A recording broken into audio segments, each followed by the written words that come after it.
As we say hello and welcome you to the virtual Dover Motor Speedway here for Season 11 of the iSNF Cup Series as we approach the chase here, as we actually are in the chase here for the first state 200. Once again here from Dover Motor Speedway, the virtual Dover Motor Speedway. Hello, my name is Christian Delgado, your lead producer and commentator for tonight's broadcast here. Obviously no broadcast last week as we went to the virtual Watkins Glen International Raceway, and for a long time iSNF has not broadcasted their road course races, as you know it tends to get a little bit single filed and strung out. So no broadcast last week, but we did see the 77 of Craig Launchslaughter win at the Glen. We were asked to talk to Craig, but I don't see him in a VC, so not my fault. Rhea. So obviously can't get to him if can't talk to him if we can't find him in a call. So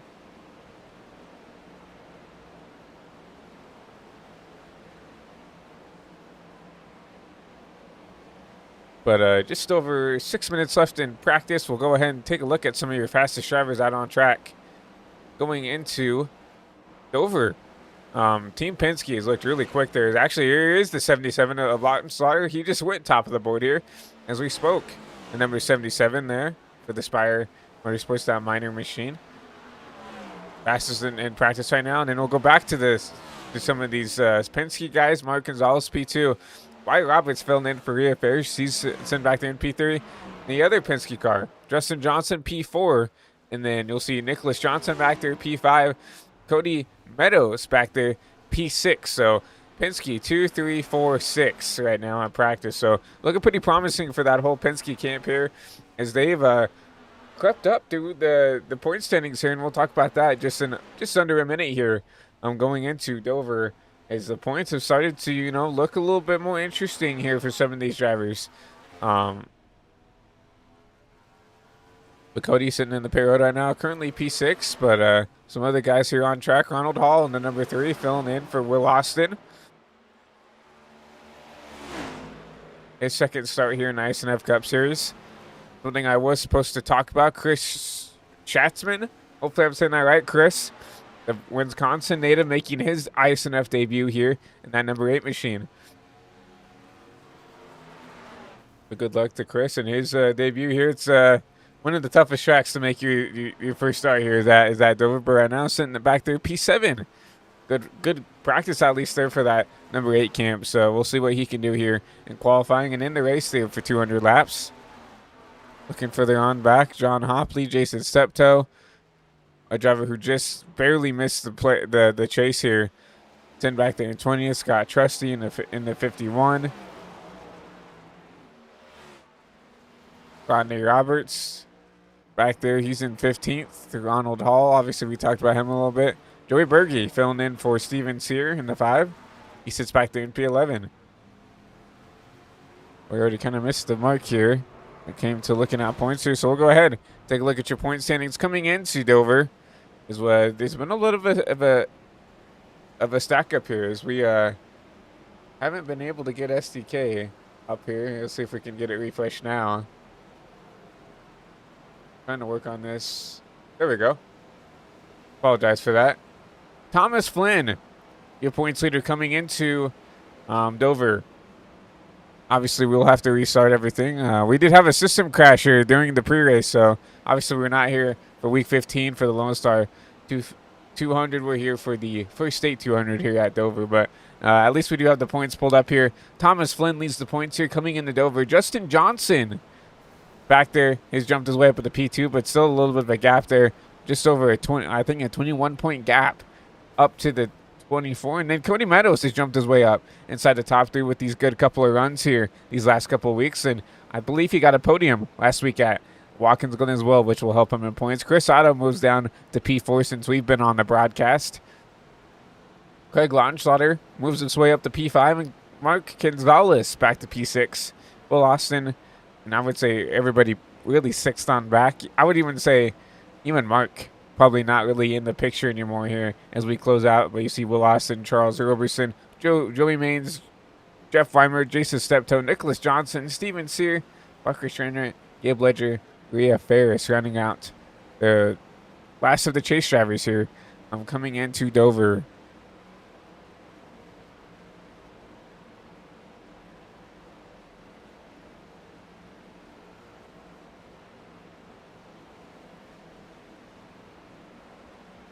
Pull up and pull up here, and we'll let's run on board with. Let's see who's on our track right now. Let's run on board with the 21. See if he can show us battling with his teammate here in the 2. See if he can show us maybe a way to get around this track here. We try to update our stuff here.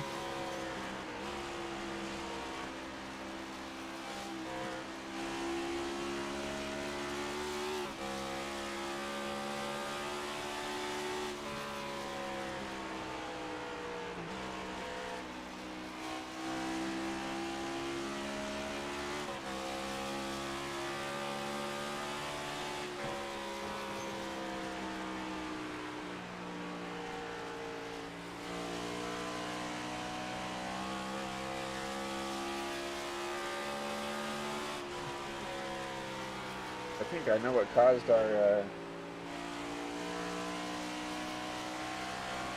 fire.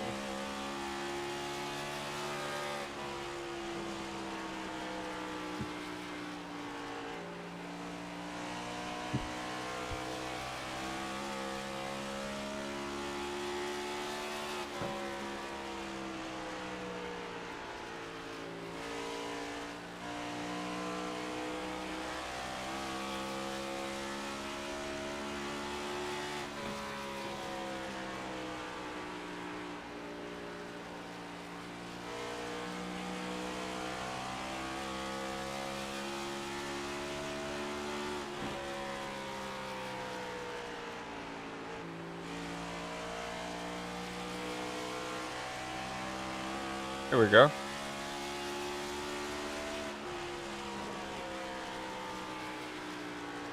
Trying to get everything put back together here. Like I said, we actually had our system crash here as we were getting ready to, as we were going live here. That's why you probably the starting soon seemed a little strange, but I think we got everything back up and going. So we appreciate 21 for letting us ride on board for him as we get ready to round out practice here in the iSNF Cup Series. Week 17 here from Dover. It's like Craig Lautenschlager, Mark Gonzalez, Wyatt Roberts going to be your fastest 3 in practice. And Wyatt, he's shown a lot of pace here. Remember, came in here. He's been running part-time. Continues to probably run part-time the rest of the season here. Filling in for Rhea in the 21 for now. But doing a good job with these couple of part-time starts here. Showing that he's got some pace here in the iSNF Cup Series, at least for now. We get ready to get into qualifying here from Dover.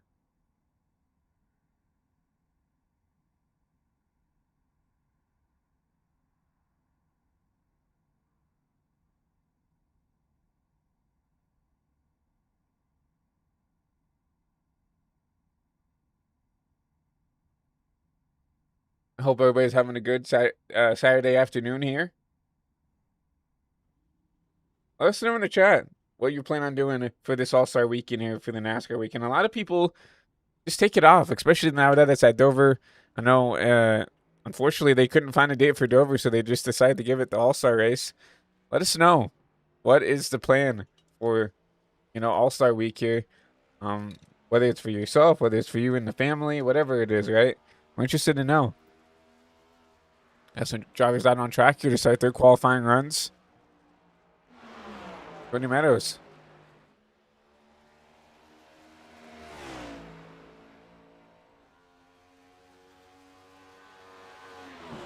Out on track here.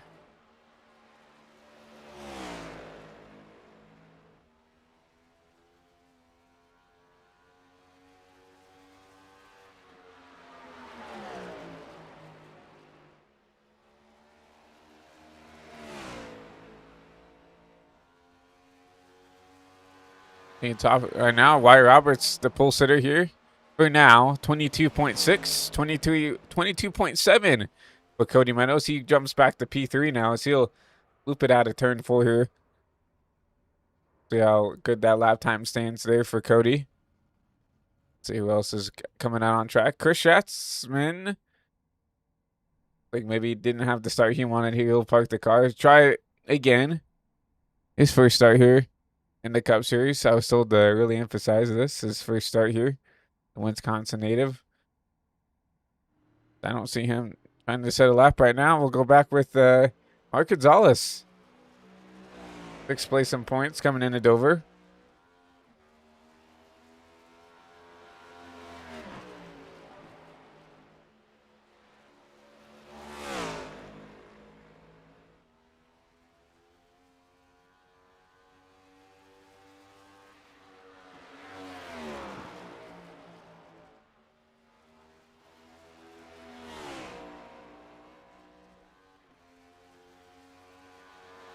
Mark going into 3 and 4 for his first time lap.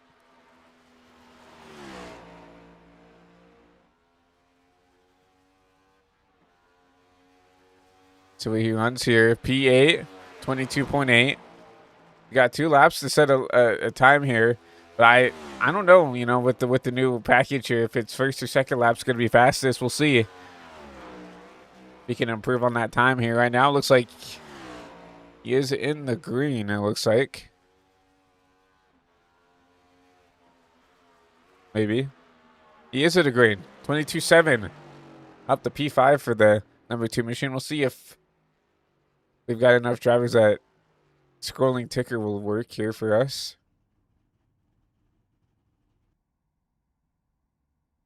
Not sure.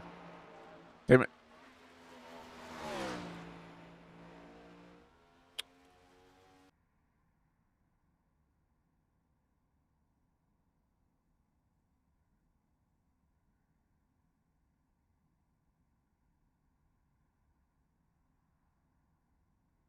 I think we're back here.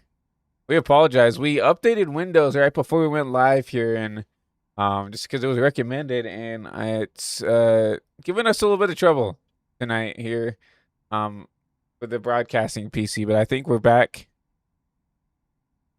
We apologize for the inconveniences tonight. Yeah, wouldn't have updated Windows if I knew that this was going to happen.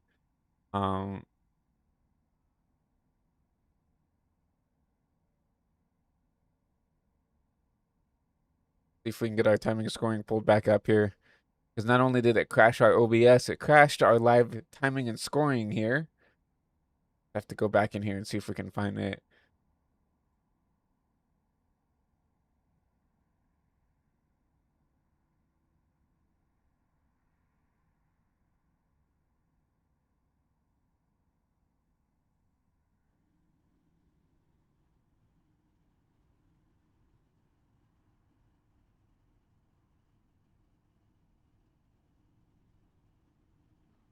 They just not want to cooperate with us right now, everybody. We're trying to figure out a way to get everything going here.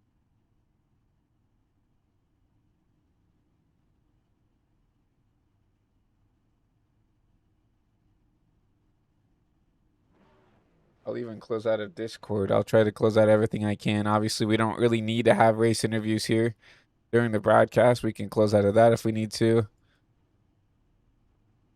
Obviously, I'd love to talk to our drivers, but obviously we need to put on a good broadcast before we think about trying to do other things here up in the booth.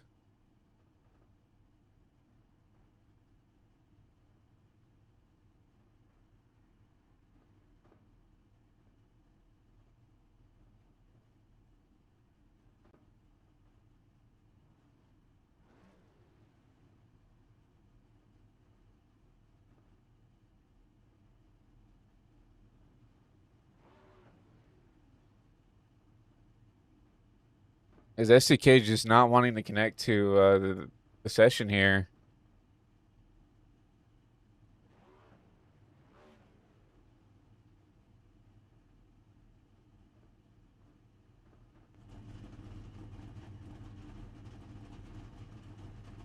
As we see, at least we got some drivers out on track now.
We're gonna try at least try to get you to the race leader here before we get going green here.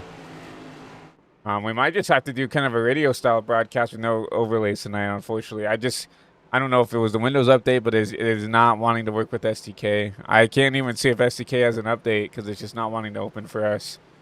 But so we do apologize about that. But unfortunately, I think it's more of a Windows SDK issue versus a us up in the booth issue. I would not have updated Windows if I knew that this was going to be the case. But we'll go back up towards the front. We'll do your starting lineup here kind of by ear. Wyatt Roberts takes the pole alongside Nicholas Johnson back there in the 20 machine. Justin Johnson, Thomas Flynn. Actually, starting from the back here, wants an EOL. Cody Meadows up in P5. Mark Gonzalez, Ronnie Roberts, Chris Scotsman, Greg Launchletter, and Chris Otto round out your top 10. Timothy Cook, Joey Maines, Ronald Hall, Charles Roberson, Scott Trusty, Jason Steptoe, Shane Johnson, Jeff Weimer, Alyssa Sharp, and Eric Jorgensen, your top 20. Further on back, I see Joey Berge, Terrence Preston, Eugene Thorne, Chuck Cobb, John Hopley, David Anderson, Bob Wyckoff, and Brian Treadwell. See the pace car off. It's going to be the 21 and the 20. Back across the stripe. Back here for 200 laps, and everybody's spinning the tires on the start. Caution will wave early as the two leaders spin the tires to get going green.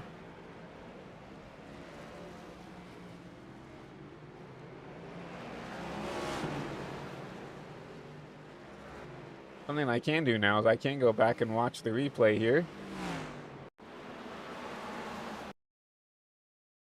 And actually have some decent overlays here. So you see Wyatt Roberts and the 20 of Nick Johnson. They just both spin the tires on the start. You see looks like the 8 also had an issue there. But unfortunately, a lot of people caught up. You see the 60 of Jeff Weimer off the bumper of Jason Steptoe go around. And yeah, caution will wave early here from Dover. Obviously, a very, very hot track temp, I believe. Let's take a look at our race weather, actually.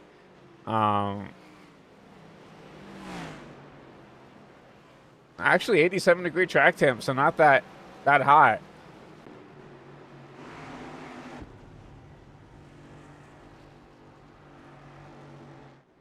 But that will inherit the lead back to Justin Johnson. He, avoids the carnage there on lap 1. Nick Johnson comes back there. He's got a little bit of damage, but I don't know if he's going to be willing to want to come in and take it here. A little bit of right front damage. I don't know if he might have a little bit of wheel damage, but I think he'd probably be willing to try to stick it out here and see what it looks like before he wants to come down pit side and try to get this fixed up. Some pre-race stuff. We do have stages here. First stage will end on lap 50. Second stage will end on lap 100. We have 4 extra sets of tires, including, not including the set they have now. So 4 extra sets. So I believe it's 5 total sets of tires. So gonna be interesting. No incident limit here for Dover, as obviously we saw here. Very difficult track, and they usually take it off for these shorter style tracks. That some people would consider Dover a short track.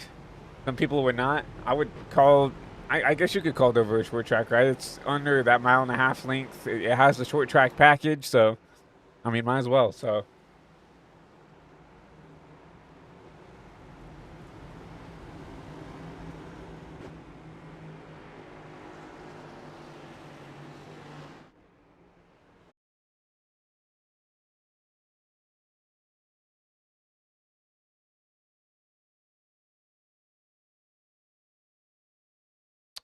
As we welcome you back here for the iSNF Cup Series, we do apologize for the momentary pause here in the action. As we're trying to figure out what is going on with SDK. It's continuing the crash the OBS, and then eventually it crashed the whole PC here on the network side. So we do apologize for once again the brief interruption in the action here. Last footage we saw up here, as we were figuring stuff out. Cody Meadows did go around here on the second restart here on lap number 5.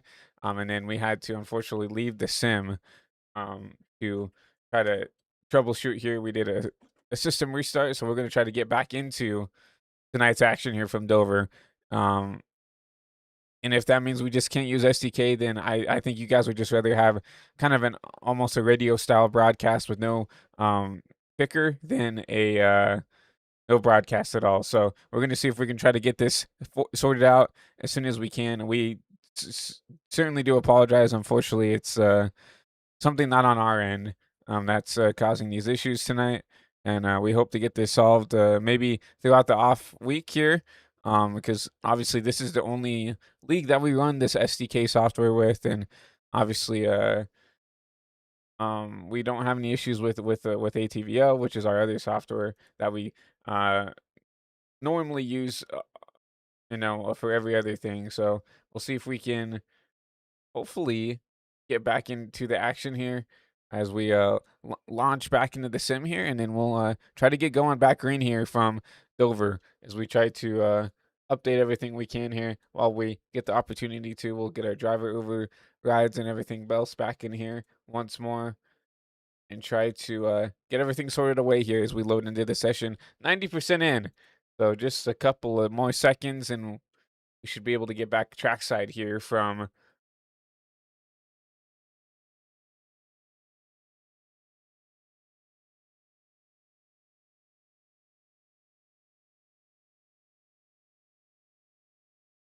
over here. Is I think we do have cameras now. We do have the lights. We do have the action. We're going to go back trackside here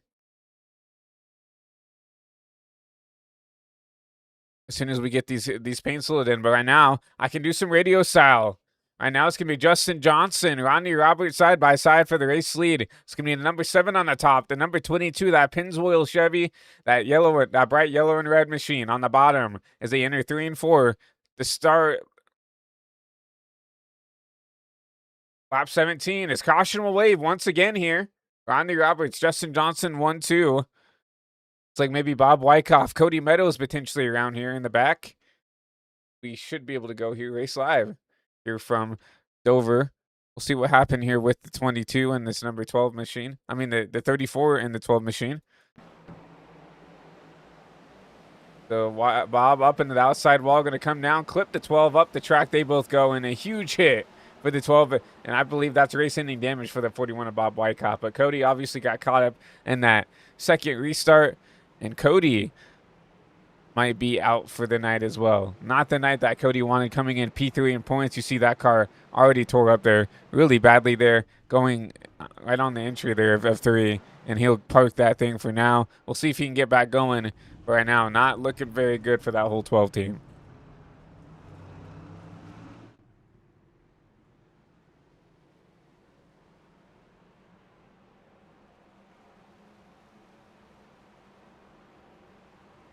I feel like I owe it to everybody here in the chat to do my best job here commentary-wise now. Obviously, the production has not been the best for tonight's race, so and I do very much apologize for that. But I believe we have there's a couple of people who made a mistake here with some stuff. Like the broadcaster unfortunately joined as a driver for tonight's race. As I was trying to hurry to get back into the session, I accidentally registered as a driver for tonight's race. So you'll see my name there in 31st. Obviously, we're not racing in the race. We're up here in the HVTV booth. Looks like potentially it looks like 24, 25 cars still on track here. So, and some of the, it looks like some of the numbers aren't right as well. Like we see Nick Johnson in the 120. Obviously, Rhea Ferris, she's adjusting to her new job there in Alaska. Has tried to hand the reins over to some of the other admins to help with the ticker and this kind of stuff. Because honestly, I come up here, and Rhea, I'm super fortunate enough to be able that Rhea just kind of hands me the stuff I need to plug into the software, and we go right. I don't really have to worry about uploading custom numbers and getting everything put together. That's all Rhea, right? She does a really good job of doing that and taking care of it for not only me but for every other broadcaster that's come and done this before me. Obviously, this is our first season here covering the iSNF Cup Series and being broadcast partners with the iSNF, with iSNF, right? So, but Rhea's always been in charge of, getting everything set and ready to go here when it comes to the ticker and the graphics department and everything else. But we didn't get a chance to look at our race weather due to complications. We'll go ahead and take a look at that right now. 77-degree air temp with an 86-degree track temp. And look how windy it is tonight here from Dover. 17-mile-an-hour wind. That's going to, and that might be an issue why some people are having some issues tonight. That wind blowing around 17, almost 20 mile an hour, that really will affect the way the car drives, especially, depending on what direction it's blowing. I don't think SDK is going to tell us that. What direction the wind's blowing. If it does, I cannot find it, but that might be why we're having some issues here. But we're here approaching lap 20, 30 laps to go here in stage 1. It'll be Justin Johnson, Rodney Roberts, Craig Longslaughter, Chris Otto here to take the green flag. Your fast 4, it'll be that 22 back into the Echo Park restart zone and back green here from Dover. And once again, the 7 with another issue on the restart. People just cannot figure out how to get the power down here on these starts, and he's going to get taken advantage of. He's going to give up into the Scott Trusty, I believe that was, and they're going to try the wreck here further back. Man, these restarts have just been chaotic all race long. But back up front, Justin Johnson did not have an issue getting the power down here. He leads just under a second behind last week's winner, Craig Longslaughter. In the 77 machine, Chris Otto in it. Back there in P3 in that number 9 machine, that prime machine, trying to run down this 77.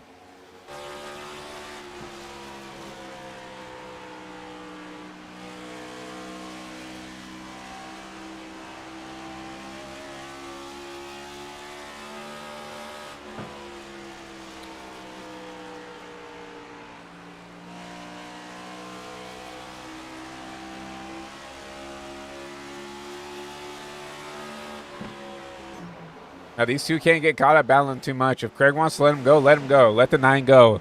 If you think he's a little bit quicker, you guys cannot get caught fighting side by side. That's going to allow that 22 of Justin, who's already starting to pull away even more here to, get away if these guys want to fight. But once again, new horsepower, new updated horsepower. No diffuser on the back of these things. And obviously Dover, even before the updated horsepower, tire management is going to be huge here, right? Justin's getting away now, but is he using his stuff up a little bit more as we see a battle for the P2 position? The 9 of Chris Otto gets around the 77, and that's exactly what I told that Craig needed to do. Let him go if he's gonna push here early. Let Chris go. You've got almost 25 laps. So we're just approaching the halfway point in the first stage. If we go caution free here, the tire wear is gonna matter, right? And Justin, is he using his stuff up a little bit too much? Is Chris using his stuff up a little bit? We saw Craig let the 9 go, right? Is he going to save his stuff a little bit? Because tire conservation is going to be huge, right? If we go green here, it looks like, really the only bad parts of this race has been the restarts, right? Just people cannot figure out how to get the power down with this updated horsepower that we've gotten in the next gens, right? Besides that, everybody's, started to figure it out once we've gotten, past the restart early.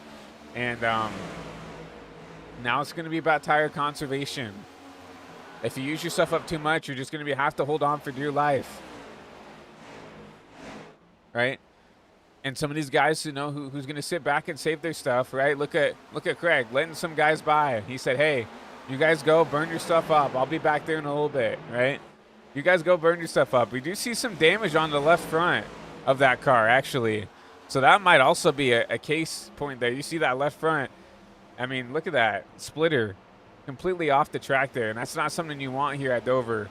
You want this car sealed to the ground as much as you can because the downforce means a lot here, right? And that's what helps with the handling.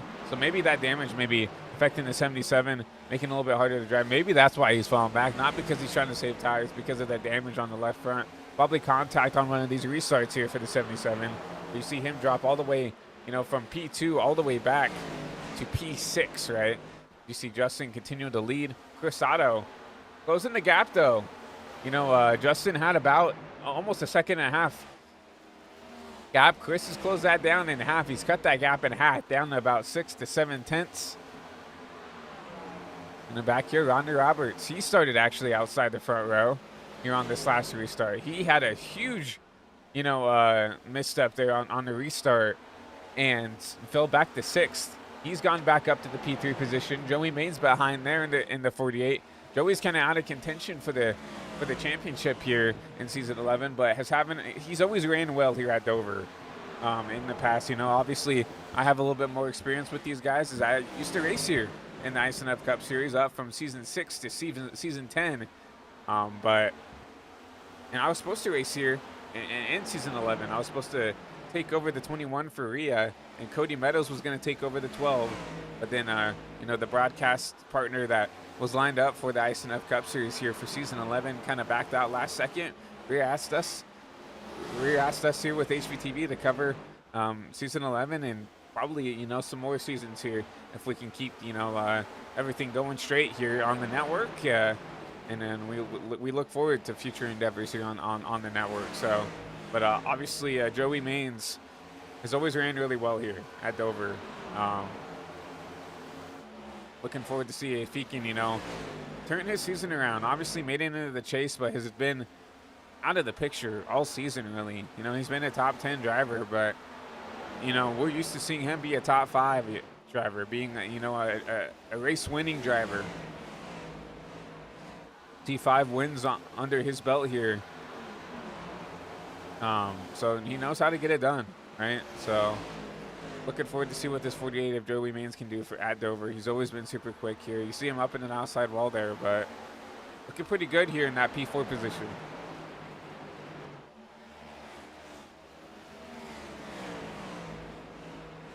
Further back, we'll look through the top 10 here as everybody started to get single file. Jason Steptoe back here in P7. He chases down the 77 as he's trying to just stop the bleeding here with that damage. Ronald Hall, his second start here in the season in that 3 machine. He's getting a look here from Jeff Weimer into 60.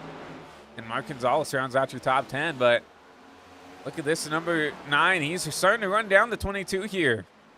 Laps come down. You see a little bit of a different line for the 9 versus this 22. And the 22, huge issue out of 4. That's going to allow this 9 to continue to catch up.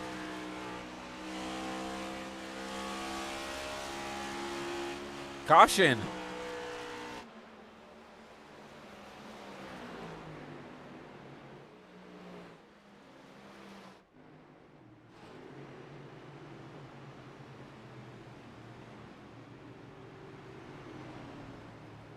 I don't see anybody around. I don't see anybody stopped. I don't even really see anybody slow here on the track, so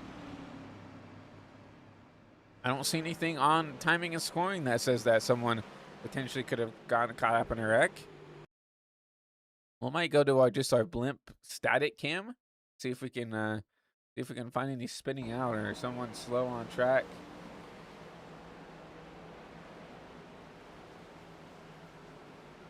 I don't even see any smoke on the track here from our blimp static cam. So, very interesting to see the caution get waved here.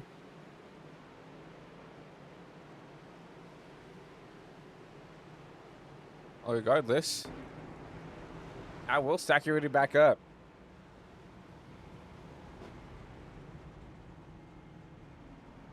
Oh, well. Some pit road games there.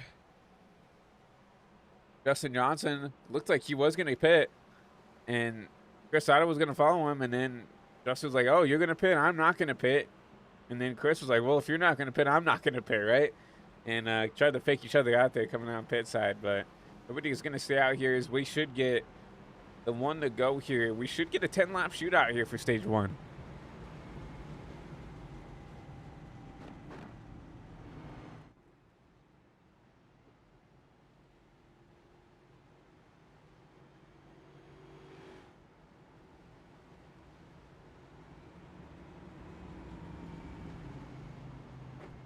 We want to welcome everybody in here for week 17 of the iSNF Cup Series here from Dover Motor Speedway.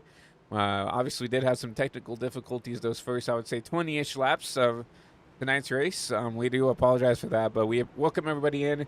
Hoping everybody's having a great Saturday. Obviously, I believe the O'Reilly series going on right now. So, if not, already over probably. I know at Dover, I don't believe there's track lights at Dover. So they have to get those races there pretty early. To make sure that those races go official, so.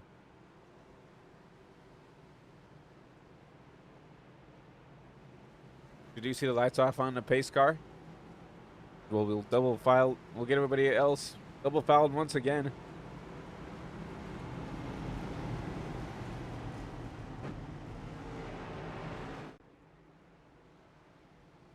And we saw a lot of drivers that came in here and registered for the race did not set a lap. Parker's trainer registered for the session in his 42 machine. Isaac Wilson registered in the 40 machine, and they did not set a lap. So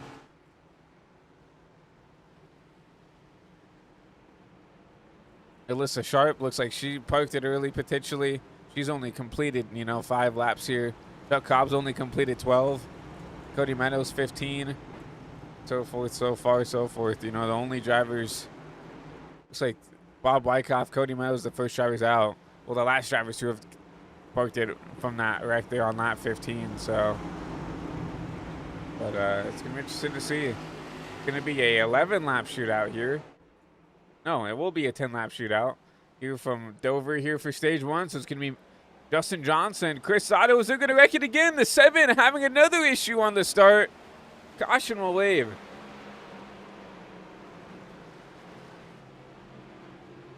It all started with Rodney Roberts. He did the same thing that last restart.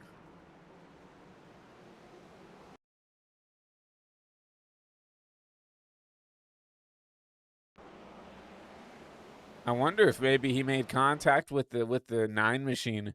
I know back in the day, this used to be a big issue. I think maybe he just revved the car a little bit too much. We'll go on maybe onboard here through the cockpit cam.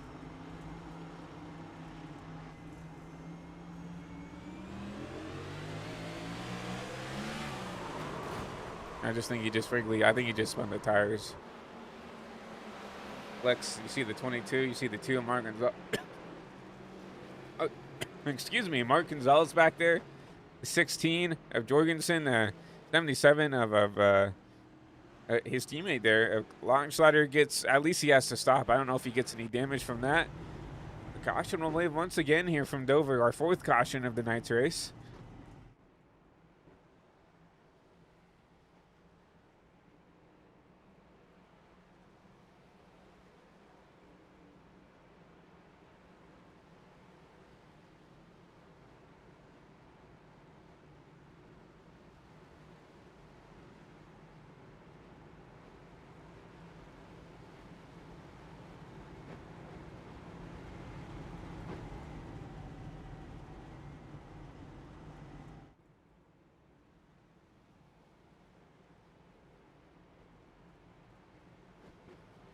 We welcome everybody back into Dover Motor Speedway. We appreciate everybody for coming out and watching tonight's broadcast. Corey Bendian, thank you for the follow over on Twitch. We very much appreciate that. And we say hello to everybody in live chat. Super Green Bean, hearing on Cody Meadows. Unfortunately, not the race he wanted tonight.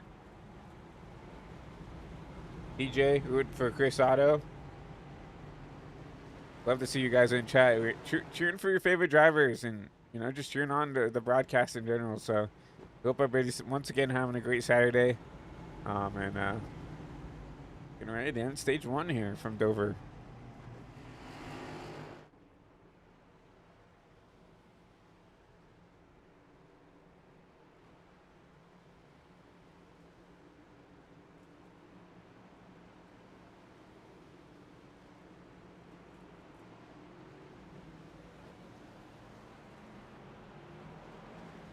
Lights are back off on the pace car. Front 2 stay the same. Chris Otto, Justin L. Johnson back there on that top side. Justin picks the top here as the leader. Remember, the leader gets a lane choice of what lane he wants to start on. And I'll say this, I have noticed that the bottom has been the trouble spot here on these restarts. Maybe there's just not enough grip, not as much grip on that bottom side as it is on the top.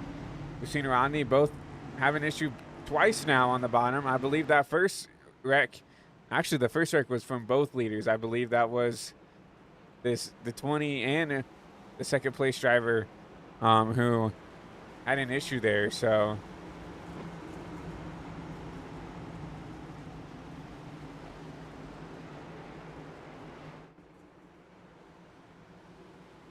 I believe it was Wyatt Roberts who had the issue there on the start. So the pace car's back off. It's going to be Justin Johnson back at the Echo Park restart zone, back green from Dover. And another issue on the restart. Caution will wave once again. Jeff Weimer around this time.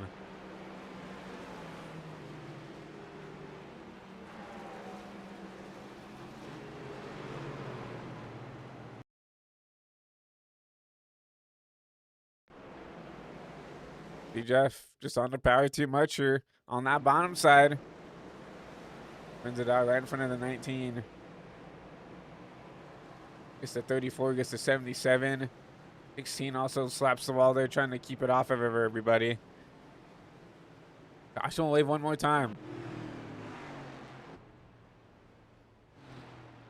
Now, obviously, if you're a race admin here, if you are, you know, Otto, if you are the 24, right?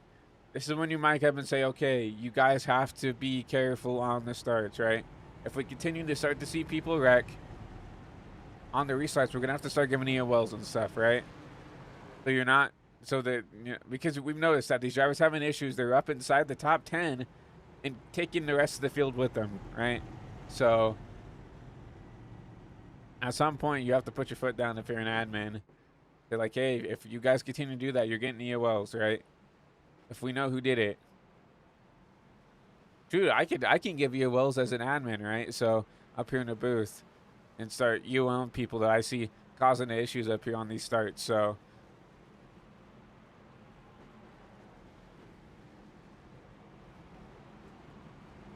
if that's something that needs to be, it would probably be preferred if they come in here and type in the YouTube chat, because I do not have Discord open as we're trying to keep the PC understeady here. We will try to open Discord though to see if we can navigate that.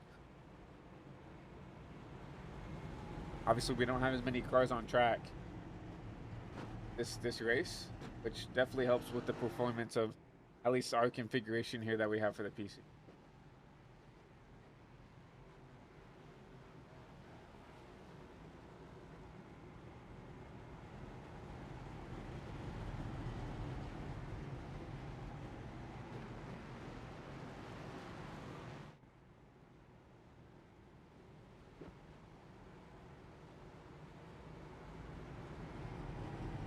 We should be going back to Wonder Green here. Is the field exits 3 and 4. And I believe we should race for the stage here. Obviously, stage is on lap 50. And the rule is that the stage is official if we get it underneath 5 to go. We got the caution at lap 44, which means we should have a green-white checkered here for the stage, I believe. So remember, here at iSNF, it's not at the completion of lap 50. It's at lap 50. So it will be a green-white checkered here for the stage win between Justin Johnson, Chris Otto, and probably Joey Maines if he can get a good jump here on this top side.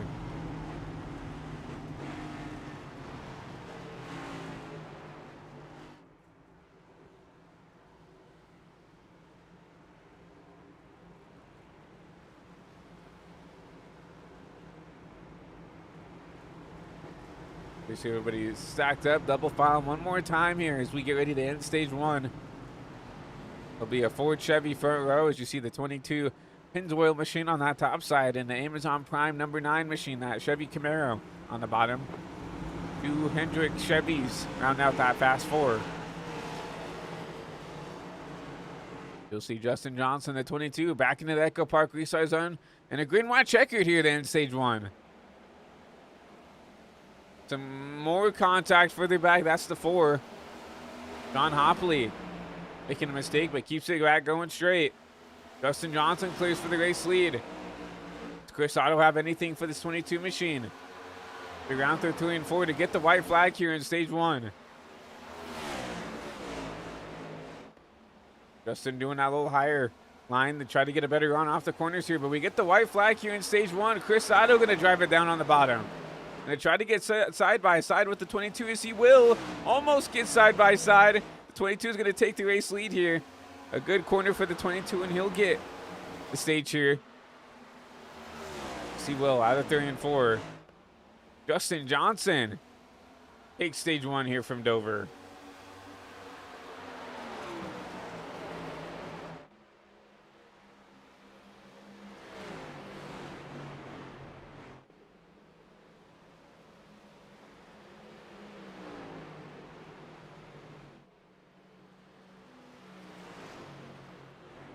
We will not be taking a commercial break here. Obviously, we feel like we owe it to you guys not to cut the commercial here after stage 1. We will have to after stage 2, but we cut out the first 20 laps of this race. So give us an opportunity to talk to your stage 1 winner though, of Justin Johnson here up in the 22.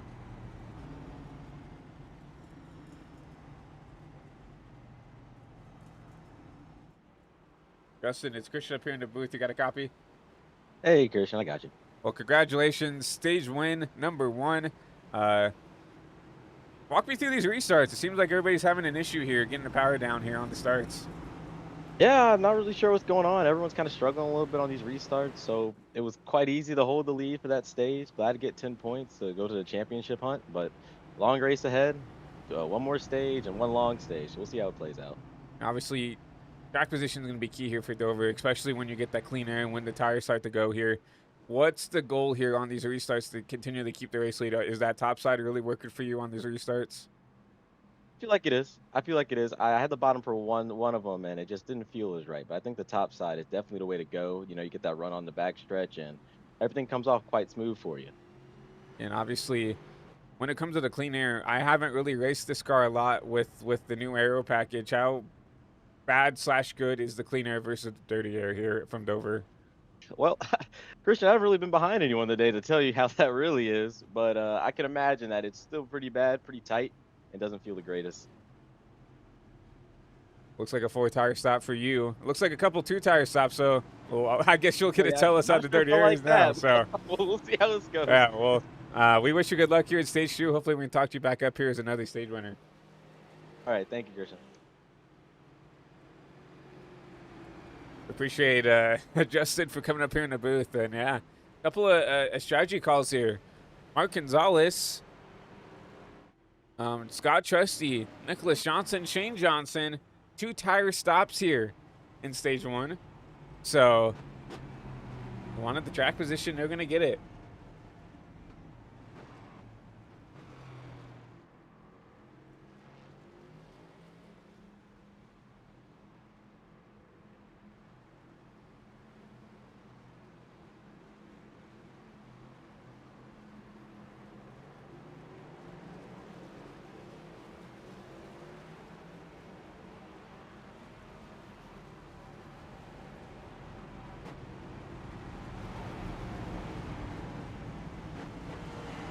So here we go. So the 22 gives up the lead, but gives the lead to his Penske teammate. Mark Gonzalez will take the bottom side as he there's a little bit of a pit strategy here. Takes 2 tires, I believe. Actually, no, Mark's pitted on that last caution. So he actually stayed out here. He's got 5-lap fresh tires, older tires than the rest of the field here. Remember, technically, I would say really 2-lap fresher tires, right? Remember, we got that caution on lap 44. He pitted on lap 45.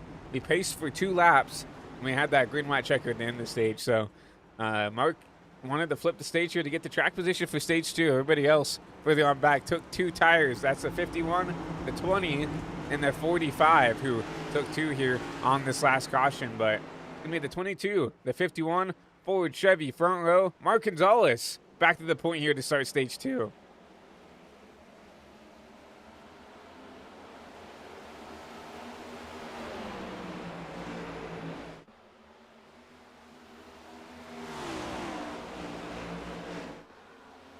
Oh, Mark really upset there. Out of turn 2 there. Allowed the 20 to try to make a move. 20 had to back out of it. And now here comes Justin Johnson. Battle for P2 there. 22 underneath the 20. We know these guys are going to race each other pretty hard here. Pretty close off track there. Off the track there. The 20, good run off the top. Going to still stay side by side with the 22 of Justin Johnson.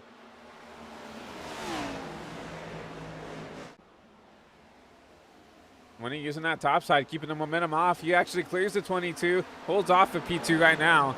Allowed Mark to get away just a little bit here. You know, and I feel like Mark, contrary to him being a Penske teammate with the 22, kind of drives the polar opposite of Justin. Justin is someone who really wants to be aggressive to get the track position early and take this race lead away. Versus Mark, who is someone who saves his stuff, saves his equipment. If he can keep the lead here, he's probably going to pull away if he can keep this car clean. Mark has always been someone who's been a, you know, tire / fuel saving king here. And this is how he's had so much success here in the iSNF Cup Series. He's saving his stuff. As you see a big wiggle out of 4 there for the 2 machine.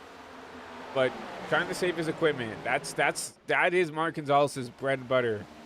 So obviously the clean air is going to help a lot here, is because the 20 has not been able to get back to the 2 quite yet here as we approach lap 60. So did you see this 20 starting to run this higher lane here? That will help him get to the 2. But obviously that higher line uses the tires up a lot more. You know, he's willing to use the top now, but for how long? For how much longer?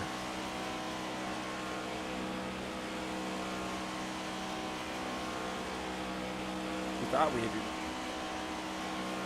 not have this happen anymore here on the network, but having some more issues here with the computer, and that might be due to storage issues. So we can go through, and we thought we'd have enough with that, but fortunately no. For tonight, we'll have to restart the sim one more time. We apologize, everybody, once again. We are really trying to work on this stuff in the background. Unfortunately, we thought we had enough done to not have to worry about this for tonight, but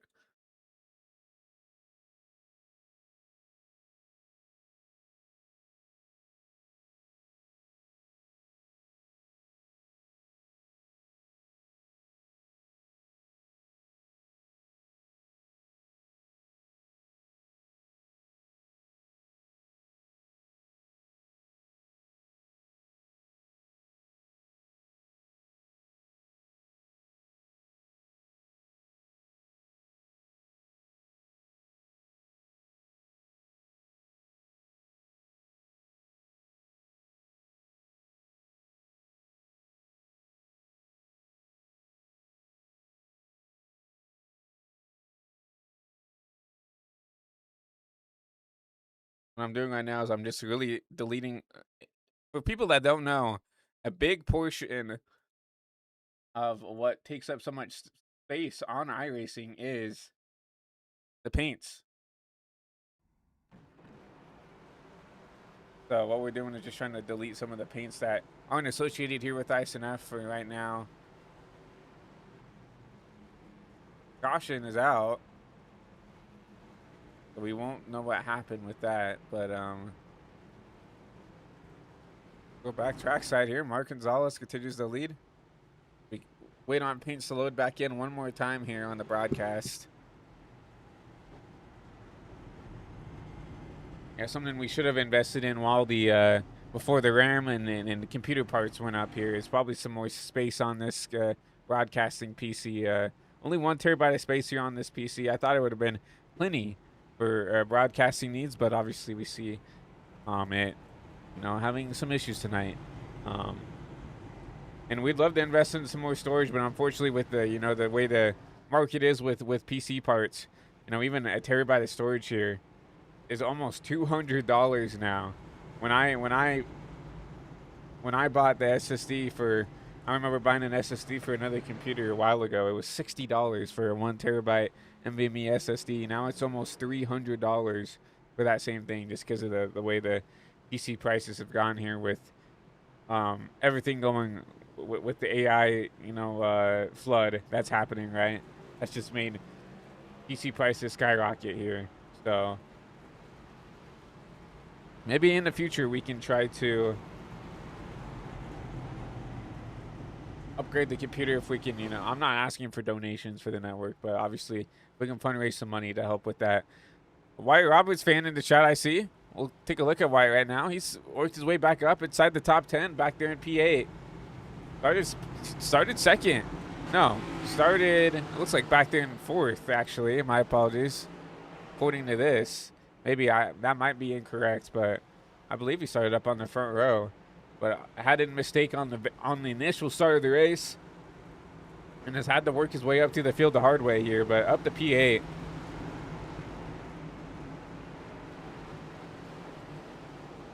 So a good recovery for Wyatt in that 21 machine.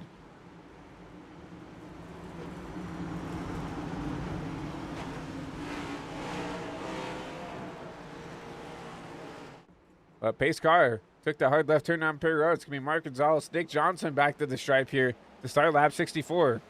Ooh, the 5 really upset in the back there. Joey Berge. And now it's going to be the 2 Penske teammates, 1-2. Chris Otto maneuvers his way back up to P3. Going to get around the 20, but here comes Nick. Here comes Nick Johnson. And try to make the move. A little slide job with the 20 to get it back up in front of the 9. But up inside the outside wall again for the 20. Can't continue to do that. This 20 really likes this top side. But a battle for the lead. Justin Johnson making a move on his teammate.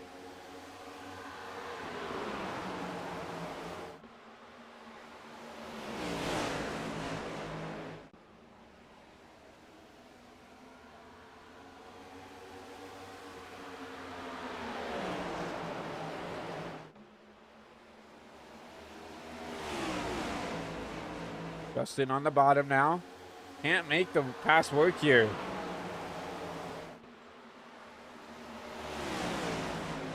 See, that's 22 searching around, trying to find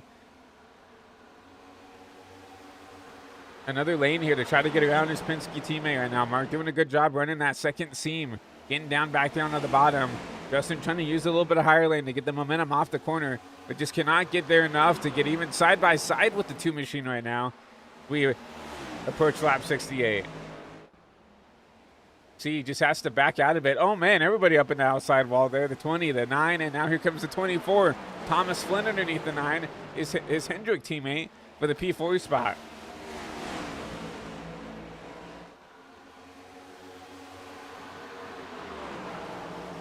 Thomas has had a really quiet night.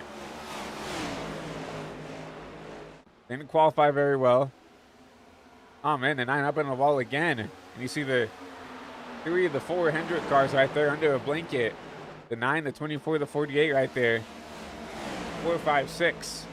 Joey Maines tries to get this track position back. He was in 4th for a little bit of time. And now Joey Maines back there in the 7th and the 6th position.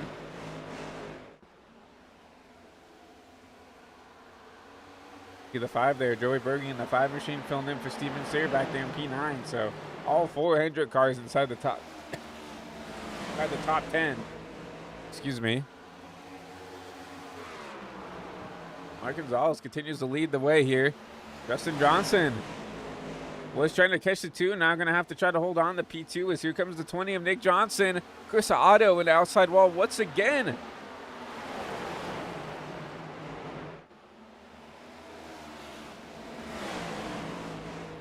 Then battled out side by side here through the backstretch. That top side just gets such a good run off the top. It's going to make it hard to pass on the bottom, right? Now, if I'm the 24 of Thomas, right, do not try to be aggressive here. If that 9's going to continue to use the top side, right, to defend, got to be patient, right, because the bottom will burn the tires the least amount, right? If you want to continue to go up there and on the top, you will burn your stuff up a little bit quicker. But here comes now Wyatt Roberts on the 21 putting pressure on these Hendrick cars right here. He's trying to drive up through the field here. He's going to use that top side to get a run off the top.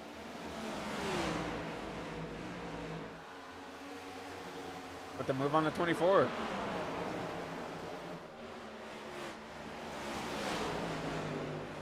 24 will have the exit though. Gonna be close battling 24 up into the outside wall. Gonna allow the 21 to still stay there side by side through 3 and 4. Wait, this is 1 and 2, my apologies. Oh, contact between the two. Close racing. 21 backs out of it. We want to wreck the points leader, right? And Mark Gonzalez doing a great job keeping this race lead. Obviously, I think the clean air has a little bit to do with it. But he only has, 2 lap fresher tires. 2 lap older tires, my apologies, than the rest of the field. So, Mark can get it done here from Dover. Dover's always been a driver's track here on the sim, right? You have to hit your marks. You have to be consistent. And consistency is the key for Mark Gonzalez. He's always been one of the more consistent drivers we've seen here in the series. Oh, man, the lap car really slowing him up there. Here comes Justin Johnson here with another pressure to the 2. And Scott Trusty really held up your race leader there. And, man, it's really hard to be a lap car here at Dover. There's not really a place you can go to get out of the way, right? Saw him hold up the 2 there. Then you saw him hold up the 22. You saw him, give the dirty air to the 20 in the back. Nick, had to walk it up into the outside wall. Look at Scott. Yeah, just trying to run his own race. The 20 has been doing this thing where he's just driving it in, trying to slide up in front of the driver. That's not going to work, right? All the time.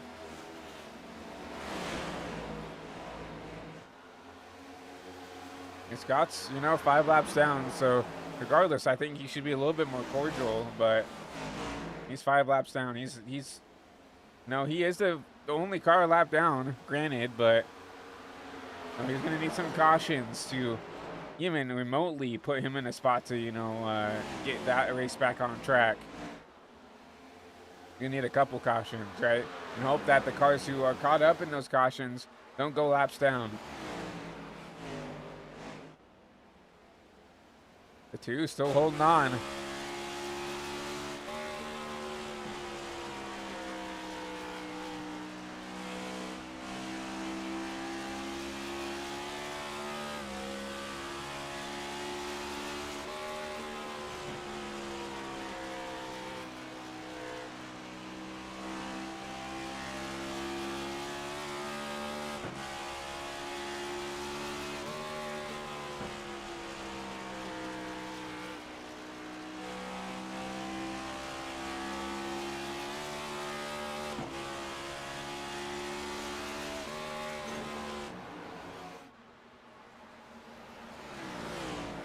We're already 20 laps to go in stage 2, so these laps are flying by pretty quickly as we approach halfway here in the first state 200.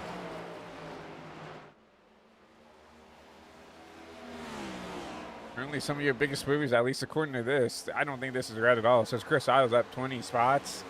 I think he qualified in the top 10, so I just think because we had to reset, the software and the sim one time, I don't think that's correct at all, so...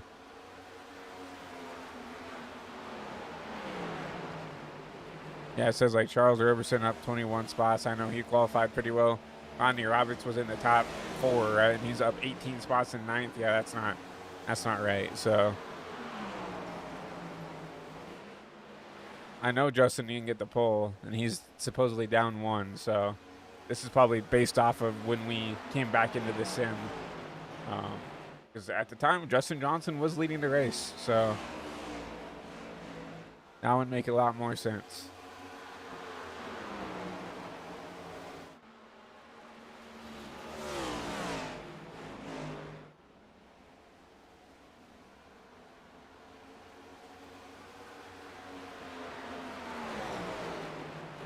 But everybody getting spread out for the most part. Now some micro battles back here. Chris Otto trying to hold off Thomas Flynn.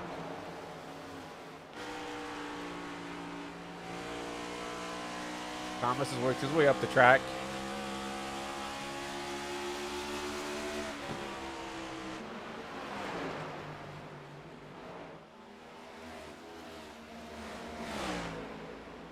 And you can make the pass on the bottom here.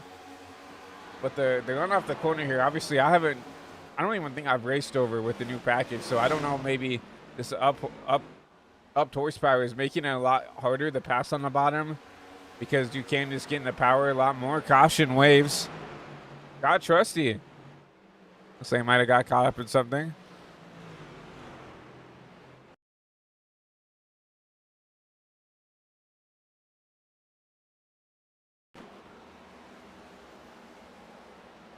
Oh, just gets booted by the 19.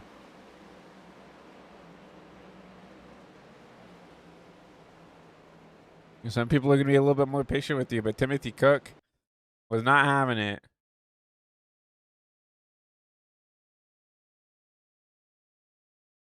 Yeah, it looks like he got held up a couple laps here by the 51. And he said, "You're going to continue to hold me up." Like right there, that's strike one. And that, I mean, granted, it's your responsibility to get around the lap car responsibly, but it gets up the track. Gets in the back of Scott. Caution will wave.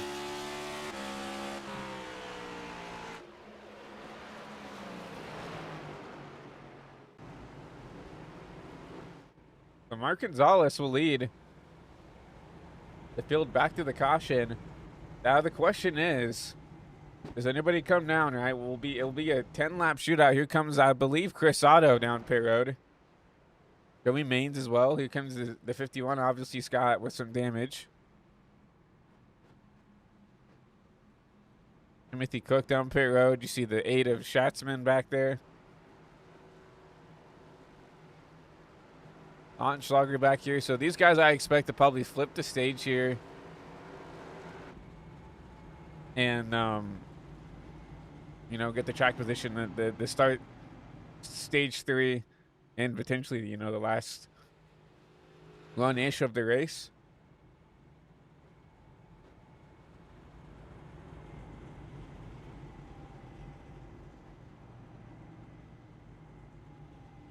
If we can talk to Mark up here in the booth. Hey, Mark, it's Christian up here in the HVTV booth. Got a copy? Yes, I got a copy. Well, leading your Penske teammate there in the 22 got, you know, flipped the stage here to get the track position. Haven't been able to give it up. So, you know, tell us how that number 2 car is driving right now. It's driving pretty good. I'm just trying to save the right front as much as possible. I saw a lot of people took tires there, so hopefully we can get some quick yellows, because they're going to be about 9 positions behind of us. And I think if it goes green here, I think they can get us, honestly. Obviously, with the race leader, with those 2 Penske machines up front, how aggressive are you guys going to be to try to keep these top 2 spots here to end stage 2? I think we're just going to take it easy for now. It's just stage 2. As we go into stage 3, we'll probably ramp up the aggression. And, you know, if we're not trying to wreck each other, so as long as one of us 2 gets at the top position, that's all that matters. I definitely agree. You know, those Team Penske guys usually work pretty well together, but getting ready to go back to green here. A 10-lap shootout here. We wish you and your Penske teammate good luck there. Alrighty, thank you, sir. Mark Justin, the 2 and the 22, will lead the field here. A little 9-lap shootout here from Dover.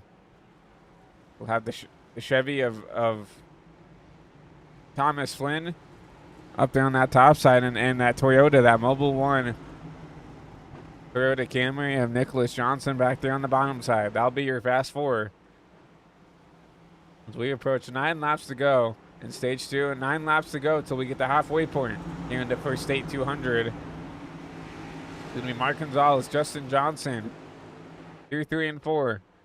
Into the Echo Park restart zone, and Mark Gonzalez back to green.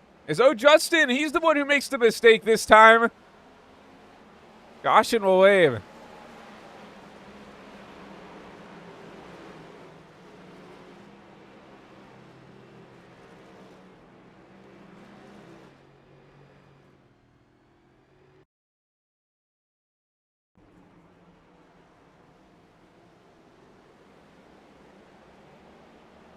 He gets to 24. I think luckily everybody else gets around it. You know, Justin, you talked about it in the interview. I didn't really know what people were, what the struggle was, but you definitely saw that he had an issue there that time with the older tires, right? I'll say that. And they ran almost 40 laps on these tires, so if that, I mean, if so, you know, you see the struggles there early out of the 22. That leaves that one Penske Ford out front. See if Justin wants to come down pit road here. Might as well, honestly. Get the damage fixed. Probably just take the tires here and flip the stage like the rest of the drivers.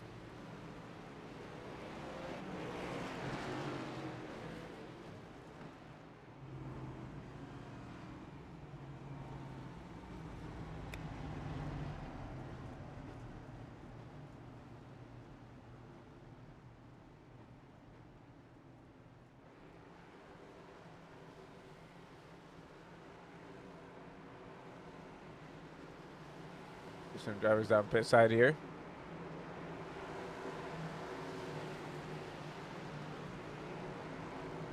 Got Chesty coming out of pit road.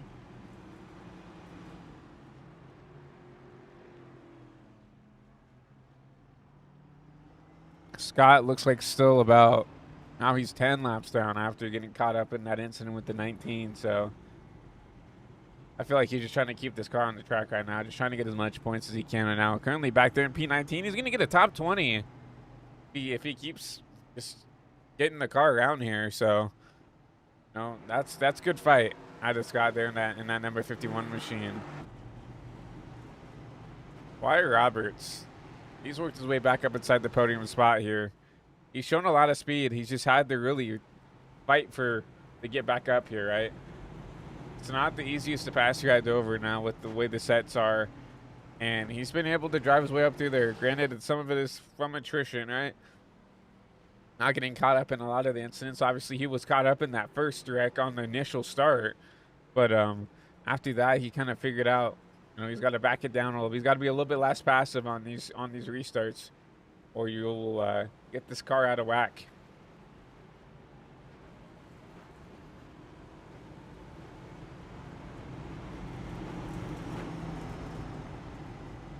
Remember, we saw kind of similar things happen. What was it at Milwaukee, I believe? No, Rockingham it was. Where people were just being a little bit too aggressive, getting into the power, and we were just self-spinning on the restarts. Every restart, someone was having an issue, right? And we started to see it here at Dover. They don't drive anything alike, but these concrete tracks, they have an issue sometimes where if you're getting the power here, especially with this updated horsepower, it makes it harder to drive, right? We didn't have this issue at the super.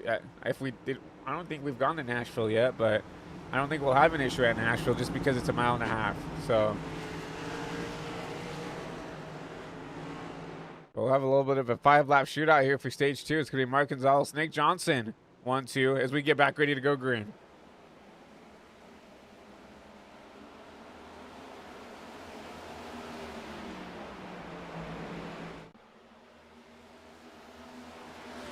Landon Johnson battling it out for the P2 spot.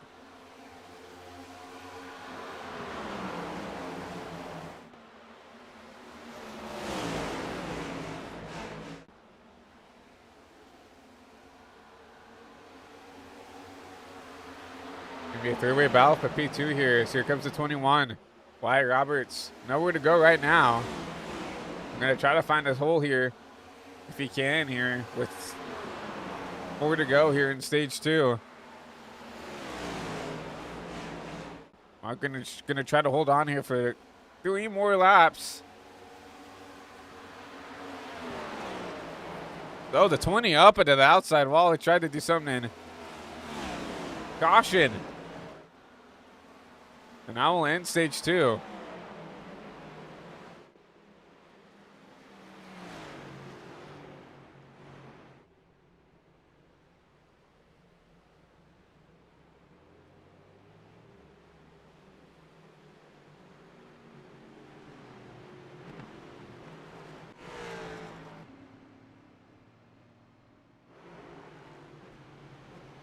Got some damage back here between these two. Maybe these guys might be able to show us what happened. Maybe.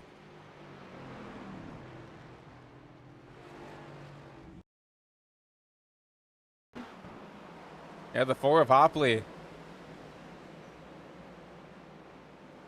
Well, I don't know if he got turned or if he just came down on the 40 on the 97 here. Looks like just came down on the 97. Granted, 97 wasn't completely down there on the bottom, but contact between the 4 and the 97 brings out your caution to end stage 2 just a little early here.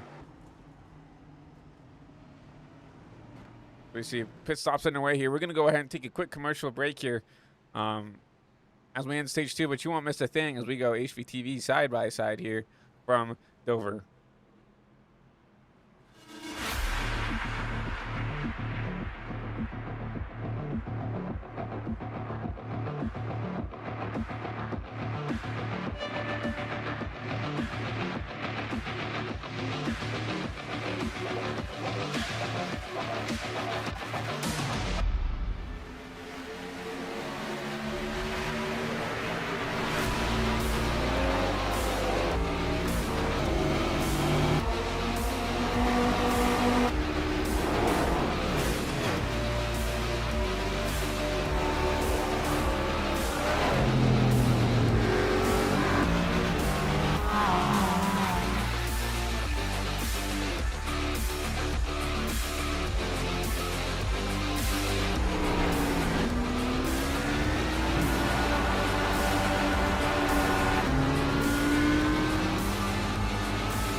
We welcome you back here. Stage 2 just got done, and Mark Gonzalez, the 2 Penske Fords, sweep stage 1 and 2. Justin Johnson took stage 1. And his Penske teammate Mark Gonzalez back there will take stage 2, but you see a little bit of a strategy coming to about here. So Joey Maines, Chris Otto will take the front row there, those 2 Hendrick Chevys, and then we saw Justin Johnson. He's going to flip the stage after making a mistake on the restart there. Greg Launchslade back there in P4, and the first drivers who came to up pit road with that 2 and that 20 machine there of Mark Gonzalez. Nick Johnson back there in the 20 machine, but he lights off on the pace car. We'll be going green this time by the start your second half of the race here. We'll hand the race back over to Chris Otto in that 9 machine. Be those 2 Hendrick Chevys back into the Echo Park restart zone and back green here from Dover to start stage 3.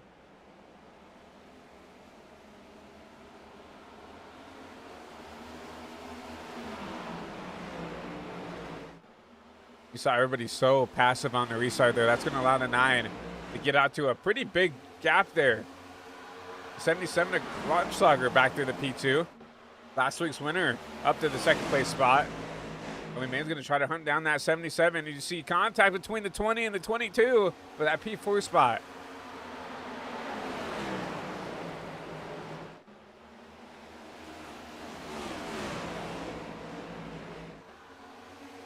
Johnson not making much work out of trying to get around that 48.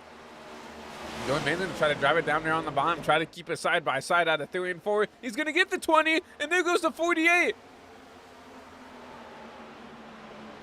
Joey Mains around here. Caution will wave.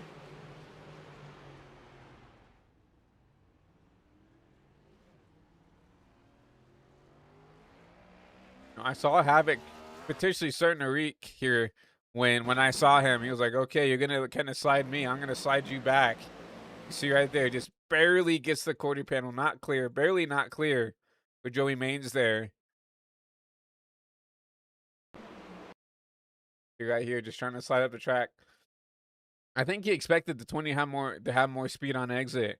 And the 20 just really checked up here on exit, trying to keep it off the outside wall. Makes contact with the 20, and Joey Mains goes around there. He has just all the kind of the energy from that collision, and it goes back to the 48's right front tire, and he gets spun out here on the front stretch right across the start finish line. So caution will wave once again here from Dover, and we'll stack him up one more time.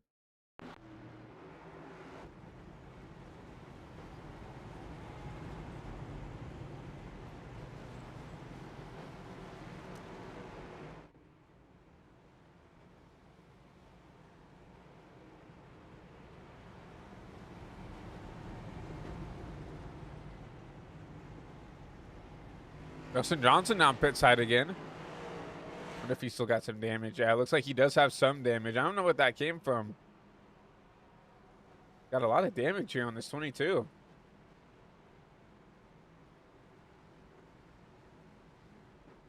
Further back, you see Thomas Flynn leading a little brigade of 4 cars down pit road there. That includes the 48 of Joey Mains.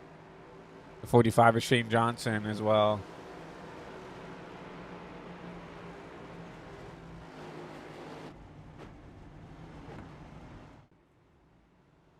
Now, I'm interested to see that Joey dropped so far so quickly there. Remember, he started second on that restart. He led the top side there on the restart. Obviously, Chris picked the top, so he started on the bottom. My apologies. But Chris had a great jump there. But I expected Joey to try to hold on for P2, but saw the 20 get around them. You saw the 77 get around them, and then obviously the contact between him and the 20 is what brought out the caution here on lap 103. So very interesting.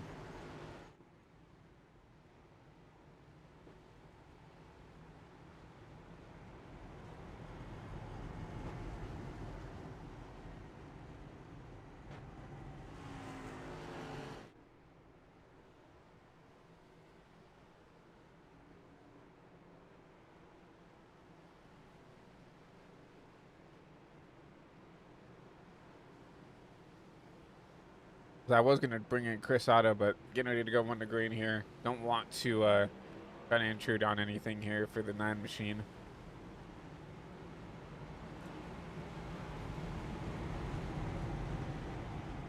Last thing I want to do up here in the booth is get our drivers out of the rhythm here, out of whack here, and potentially impede their race in any way. So, if Chris can keep the lead here, if we get another caution, we'll definitely try to talk to him up here in the HVTV booth.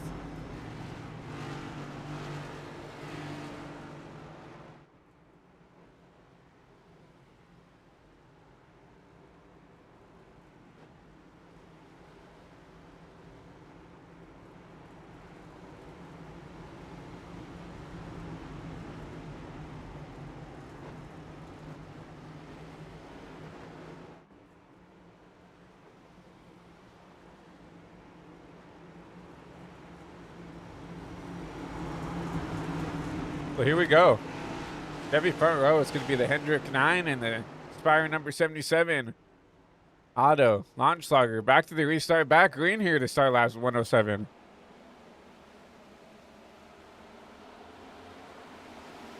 Justin Johnson off the pace here in the back. I don't know what happened to the 22 here. Man, what a shame. Such a fast car.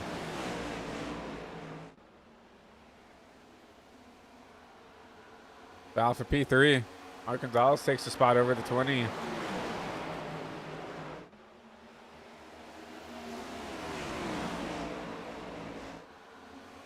Mark looking pretty quick. Obviously won stage 2. And he has the freshest tires in the field.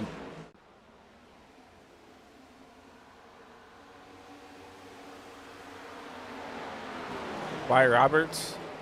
That 21 machine looking underneath the 20 of Nick Johnson.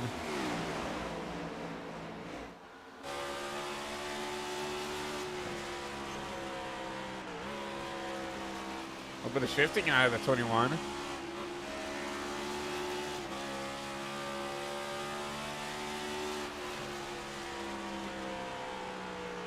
Caution.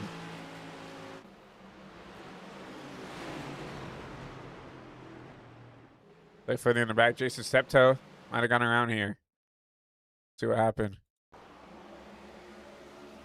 Contact with the 24. Thomas Flynn, our points leader.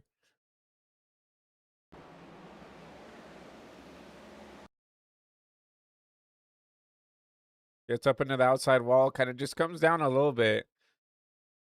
Barely clips the 24. 24 up the track there. He'll go around the 23 around. I said David Anderson also might have got caught up in this as well. No, he's fine. Unless he self-spins. He self-spins, doesn't he? Oh, man. Ah, and a huge collision for the 97, man. Ah. Horrible wreck for the 97. Looking to have a good night for himself, but that car is destroyed.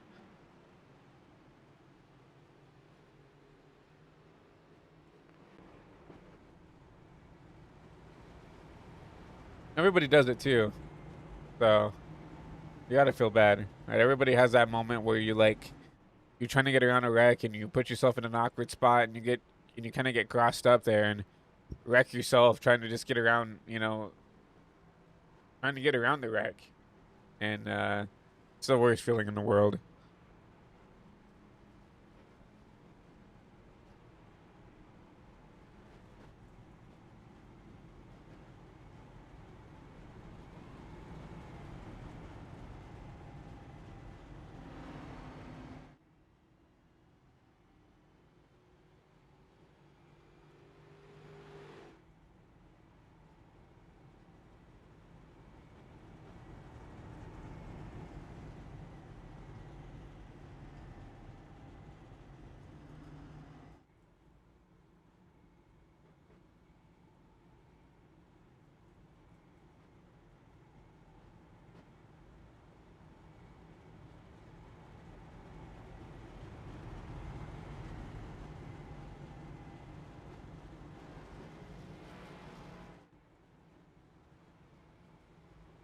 Caution out once again from Dover. Chris Otto continues the lead.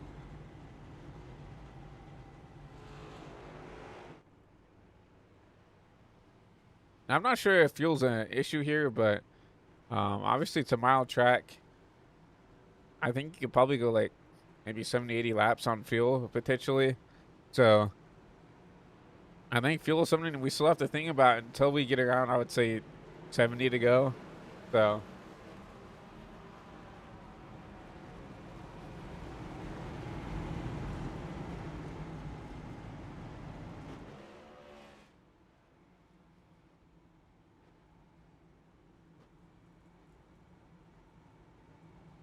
see everybody once again 2x2. Same front two as we saw that last restart. The 9 and the 77, Chris Otto and Craig Lautenschlager. Back there in that P2 spot. Nick Johnson, Mark Gonzalez back there, P3 and P4.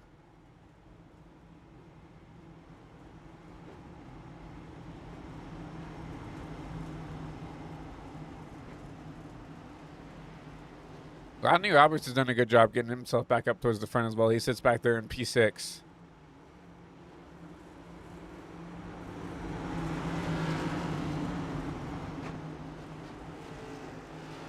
Back going through the Echo Park restart zone. It's going to be Chris Otto. Once again, back to the point here.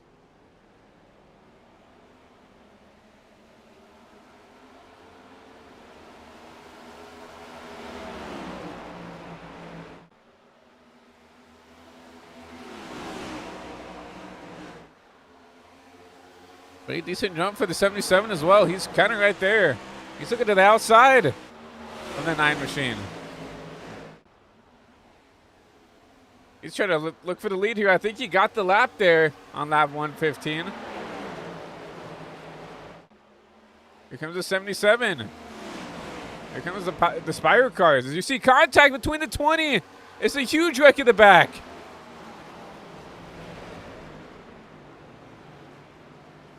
I think we'll keep a green.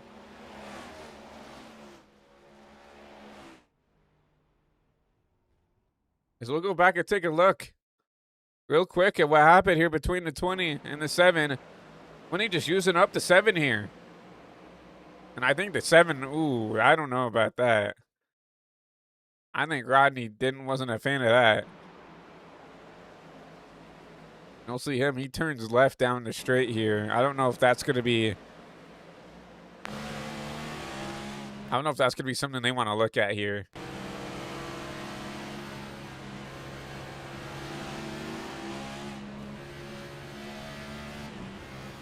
Very interesting, but granted, back live.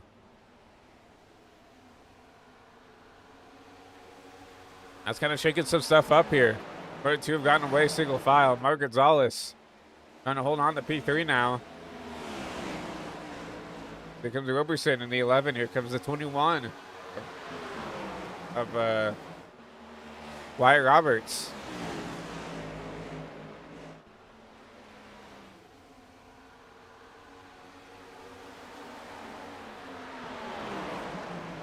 See these cars trying to battle it out for P3.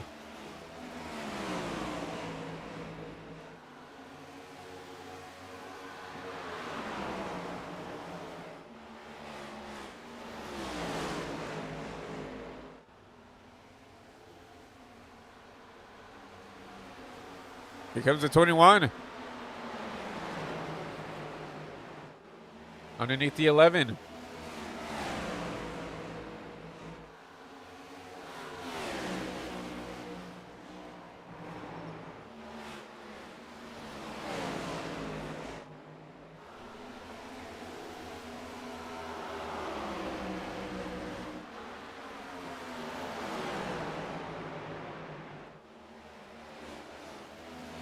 Can't make the pass work. I think he's got a little bit more pace than Charles right now.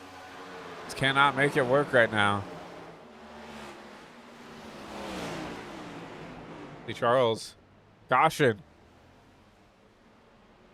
I believe it looks like potentially had an issue.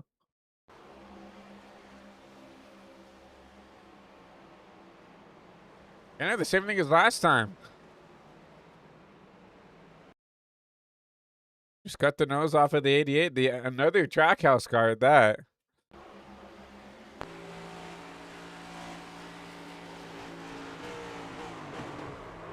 See him come down the track. On exit there. I mean, granted, I understand what you're trying to do there. He's got to try to keep the car pointed down there to get a good lap. But if there's a car down there, there's a car down there. You got to give room. So, or we'll go around one more time. Collect some more damage here for that front row machine, and we'll stack him back up one more time.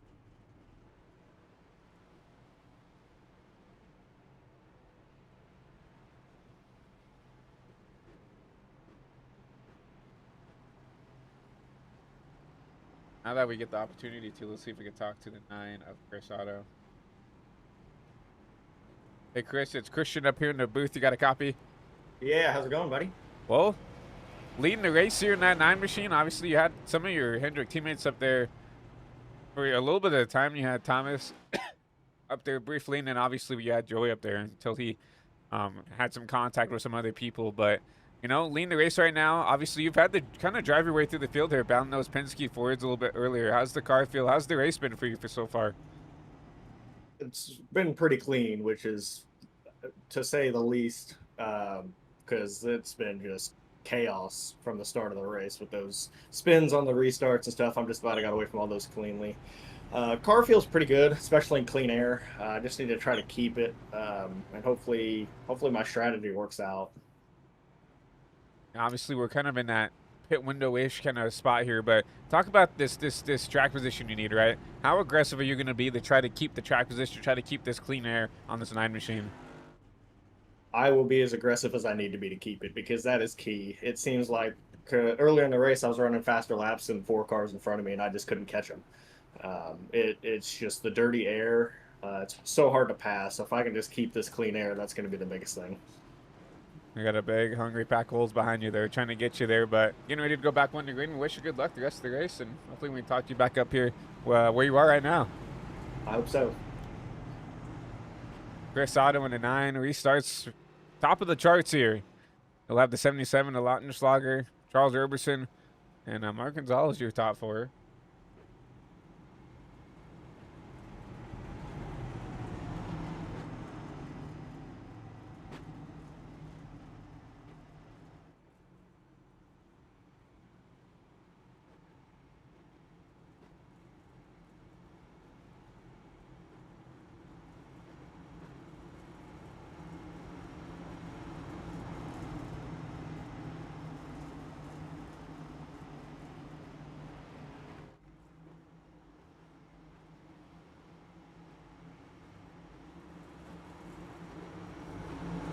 Here we go. Pace car off. Cars to 3 and 4 one more time. It's going to be the 9. Back to the stripe here. Back to the restart. The start. 75 laps to go here from Dover.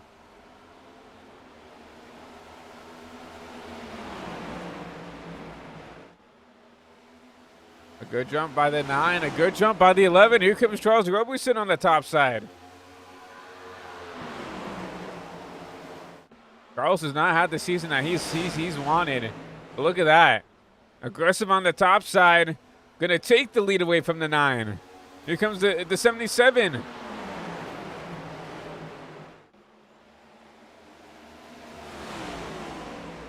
No, Otto said he was going to be aggressive to keep the race lead. He lost it pretty quickly.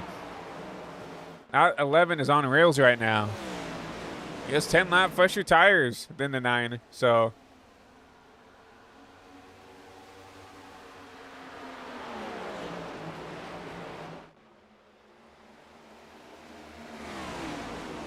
when you look at the stats here, right? 18 wins. I believe he leads the whole series in wins. Season 10 champ, everything, right? 100 top 10s, 18, 18 wins. There's not a lot that he hasn't done here. He's won the Daytona 500, I believe, twice now, right? So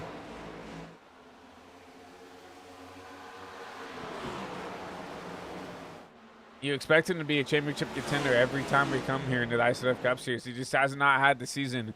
He has not put together the season he needs. Contact. Mark Gonzalez. Stopped here on the bottom of the track. And he'll spin it out here. Caution will wave. I think he maybe had some contact with someone else here.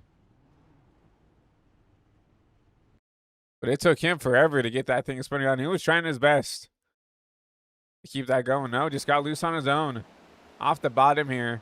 Got loose trying to save it. Save it. Locked it down here on the bottom to try to give people room. And I think the caution came out right there, so. Definitely what Mark didn't want to do, but I think he got lucky with that caution there. I don't know. I don't know if that was an admin caution or not, but or if that was iRacing throwing those out. But definitely got lucky there that the caution got thrown for him, because that would have been, that would have changed everything for that number 2 machine. So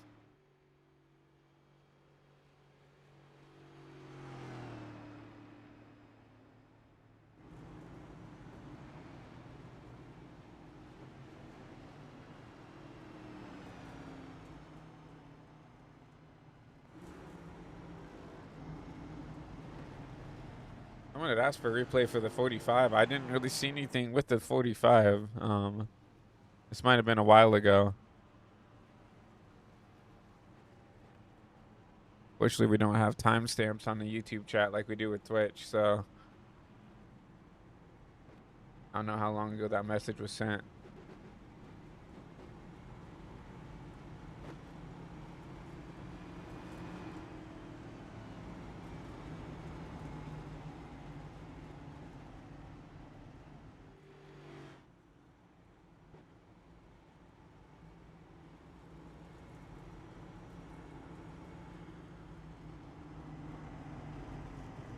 Shane, where is he sitting at right now? Back there at 8th. He's had a very, very quiet night. 12 starts for this North Carolina native.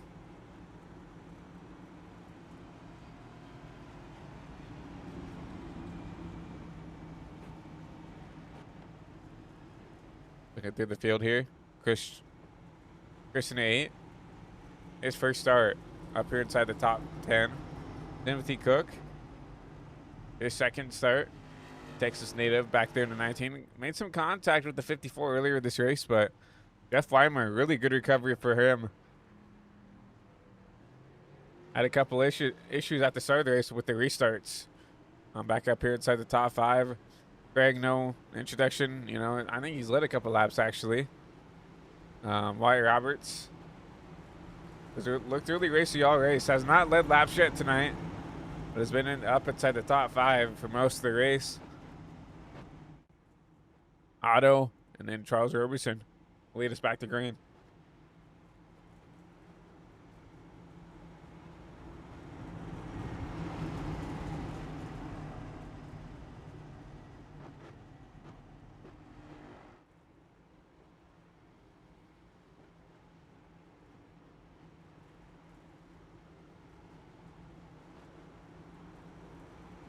The 11 took the lead here this last restart. Can he keep it? 10 lap pressure tires for the 11. At least comparatively to that 9 machine. Look back, the 21 of Roberts also has those same 10 lap pressure tires than Otto does.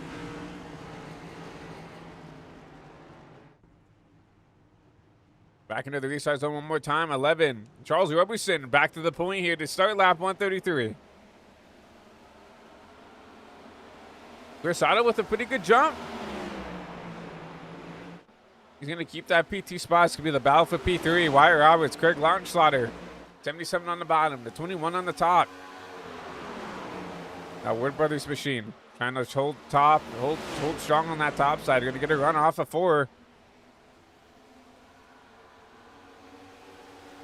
Not quite. Doesn't quite get the spot yet.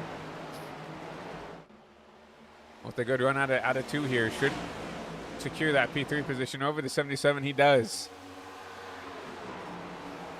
Otto all over Roberson here.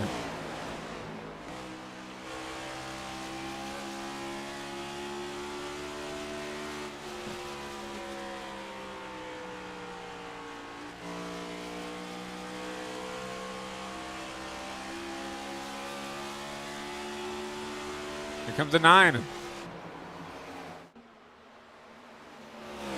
Trying to get his nose there on the bottom side. Not going to make it work here. Going to have to back out of it. Charles holds on here for another lap. I'm wondering what Charles could do now that he's got the clean air, right? He hasn't led a single lap until now.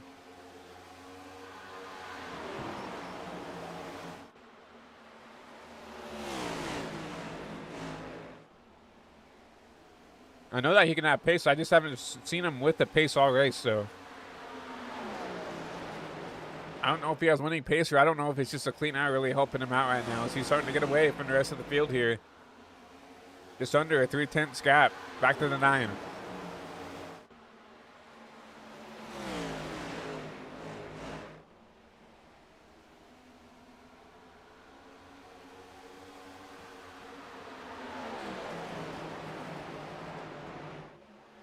Roberts still in tow here with this 9 machine. Caution.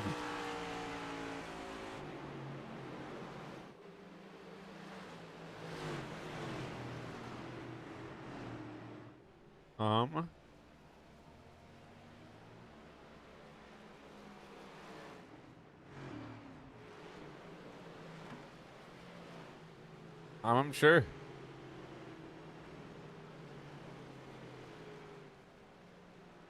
Joey Maines. If maybe he could show us through the wreck here. He's kind of towards the back already.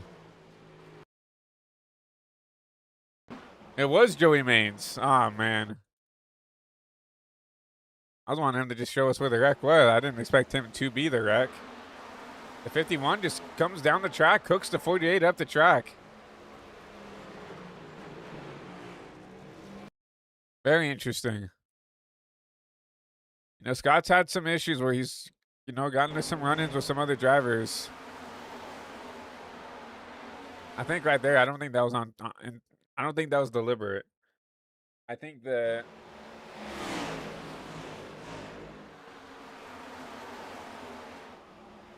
I just think that he was going to get up at the outside wall. He might have spooked himself a little bit and yanked it off, trying to keep it off. Gets into the right rear of the 48 there.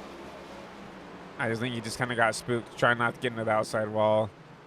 Made contact with the 48 there and got him going around there. But unfortunate for Joey. Crashing on the wave once again. Wyatt Roberts stays out here, so he'll take the race lead here with 60 to go. I didn't see a lot of these guys coming down pit road.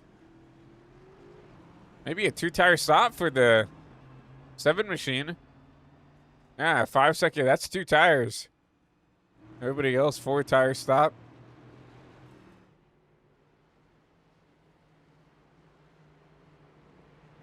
Everybody should definitely be able to make it from here on out. White, though, I don't know how much we can go on fuel. He might be the only person in concern for fuel-wise, but he also has now almost 50 lap older tires than the rest of the field.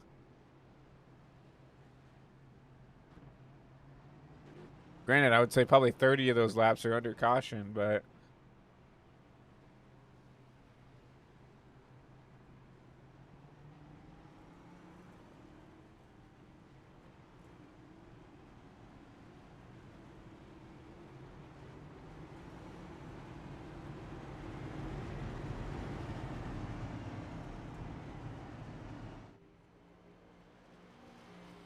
Mark's still down pit road. Looks like Justin Johnson has called it a night.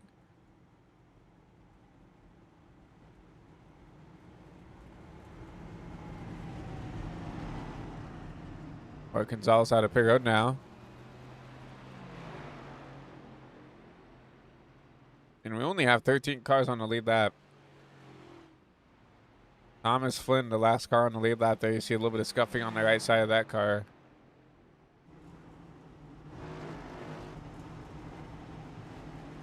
But everybody 2x2 once again. It's going to be the 2 Roberts, Wyatt and Rodney. I'm wondering to see what Wyatt can do here. I hope he doesn't get swallowed up here early.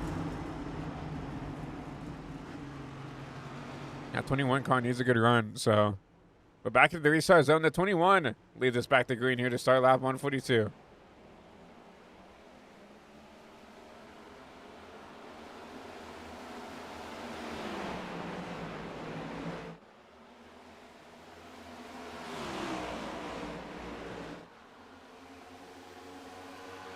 Oh, Wyatt gets around for now. It's going to be a battle for P2.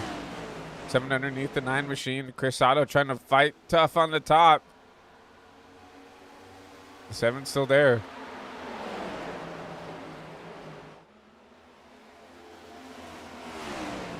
Seven will clear. Here comes the 9, a crossover.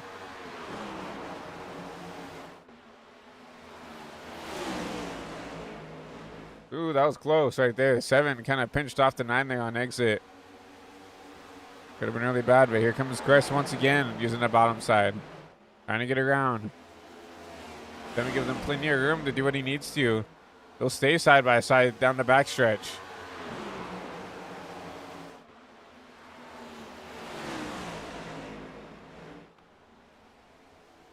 Almost contact between the 2. And the 9 just can't get around right now. It's allowing 21 to get away. It's allowing the 11 to slowly close back into this battle. If I'm Wyatt right now, I'm backing it down here. These guys cannot get around each other. They're going to be almost 3 wide. There goes the 9. Chris Otto, huge into the inside wall. Huge hit. No caution. Charles got battling out with the 7 here for P2. Here comes the 77, a Launchschlager. That's probably 9 over for the 9 of Otto. Here comes the 11. The 11's loose now. Everybody's out of control here. With just over 50 to go. Craig back to the P2 spot.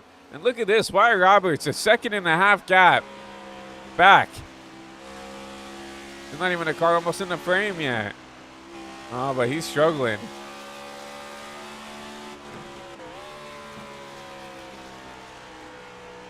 Caution. It's like the 7. Oh, that's Rodney Roberts around. Oh, my Lord. What is going on? And the 7 loses out of 4.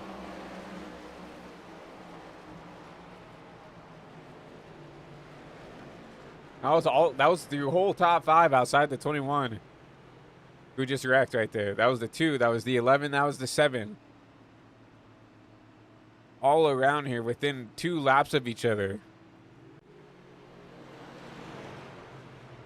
Well, this will allow Wyatt, if he wants to come down pit road here with 50 laps to go. I don't think he can hold on with the older tires now. He's ran almost, well, over 50 laps on these tires.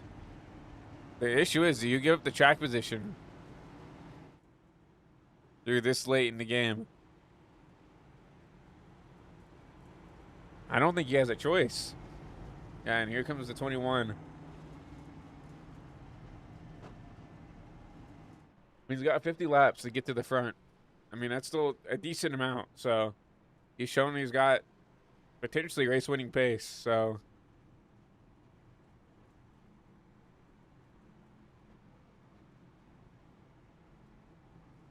but with 50 laps to go, we're going to go ahead and take one more quick commercial break. But once again, you will not miss a thing as we go HVTV side by side.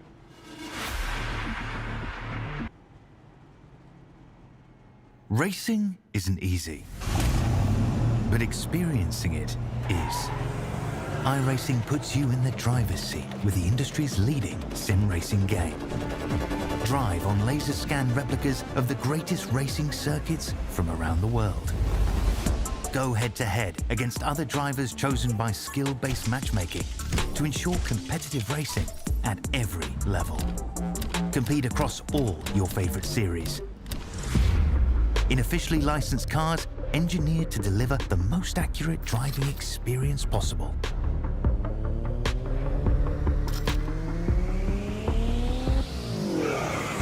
Join a race or host your own with players from across the globe. Race against the computer or in a league with friends. Feel the thrill behind the wheel. Visit iRacing.com.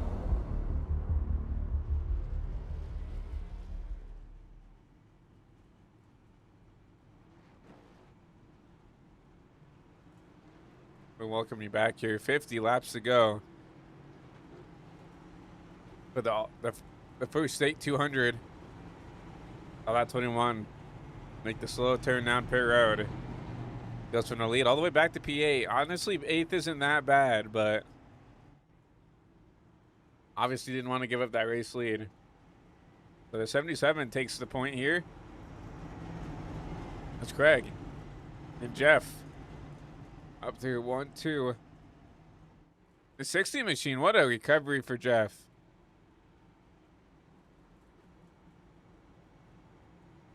Got caught up in a bunch of incidents towards the start of the race, but has figured out the handling on this Mohawk machine. And up here inside the top 2.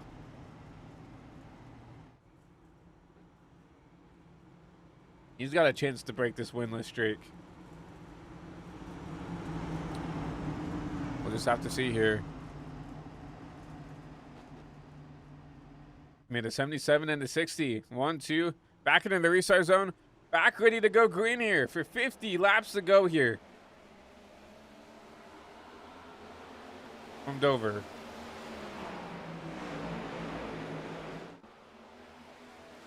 Not that just start out of that 60 machine.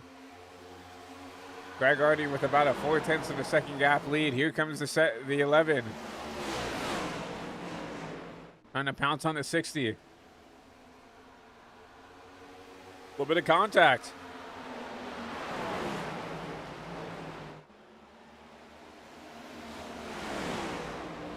I hope we send up the P2. Wyatt Roberts on those fresh tires. Already up inside the top 5. Kid is flying right now.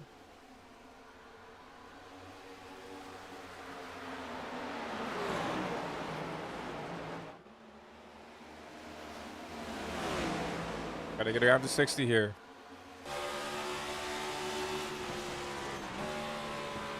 Hear him downshifting in the corners.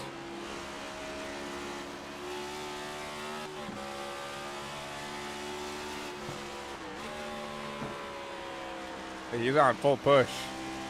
No saving for this number 21.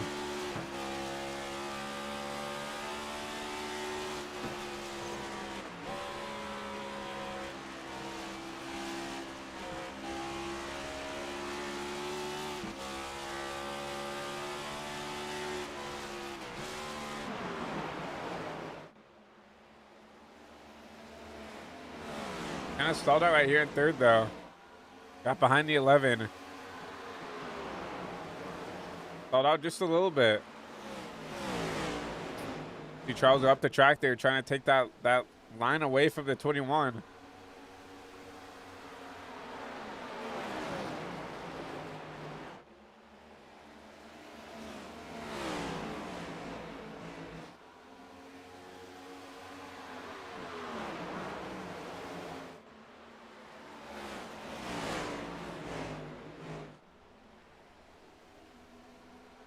I mean, wasn't going to be there.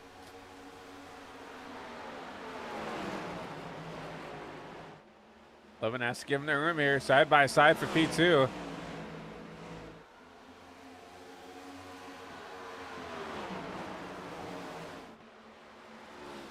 How the tides have turned now. Now the 21 has the 10-lap pressure tires compared to the guys around him.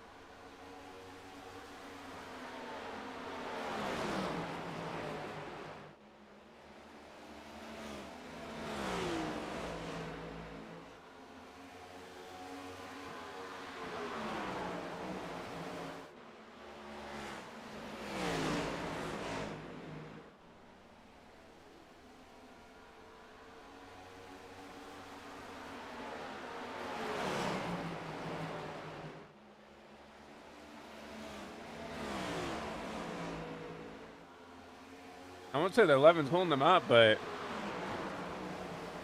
they talked about in the pre-race. Chris talked about it, right? The dirty are so bad that once you get kind of stuck in it, there's not a whole lot you can do. It's hard to pass.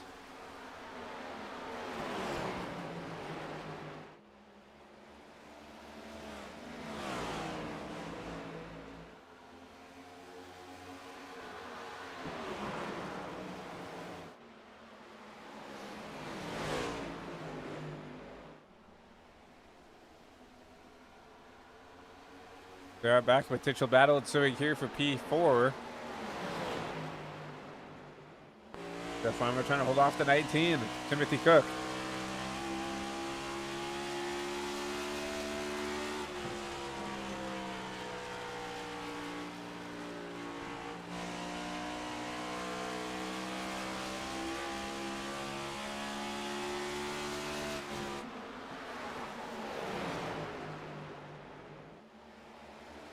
One underneath 11.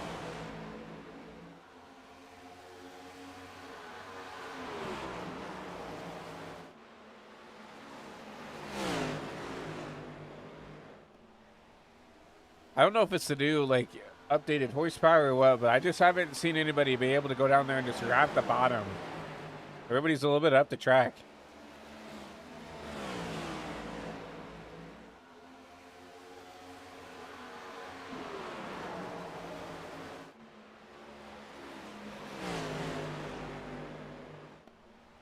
There's more banking down there on that bottom side right there. That's why people try to like get up there and hook it.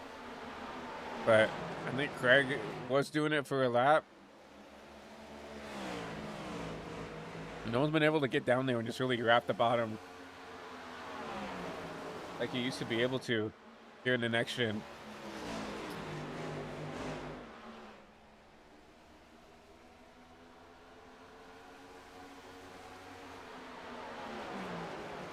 Approach now, 35 laps to go. Break's starting to pull away a little bit.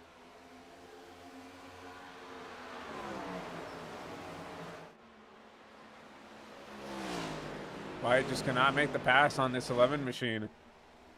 Now everybody's kind of sitting single file, kind of accordion back equally.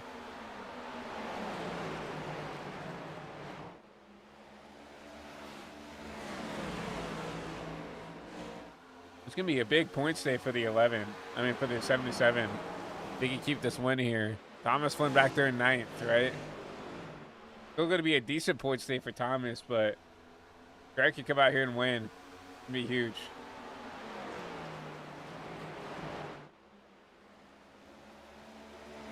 Also a decent points day for the 2 machine. Mark, remember 1 stage 2. Putting pressure on these guys as well. Probably gonna get a spot or 2 here. They keep up the good work. The 19 lets him have it.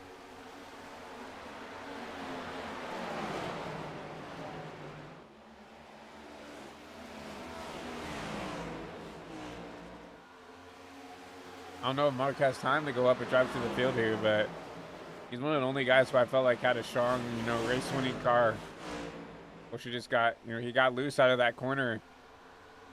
Gave away all that track position.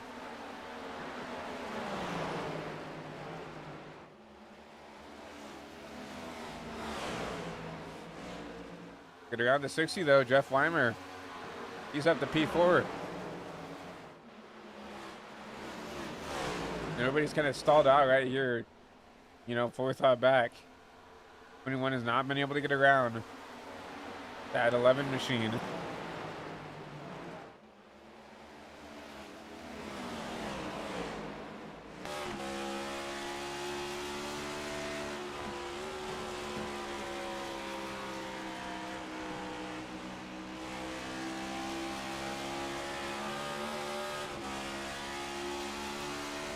Good Mark's doing is what I wanted guys to do the whole race. I mean, he's even kind of up the track as well, but get down there and run the bottom. He'll get around the 21.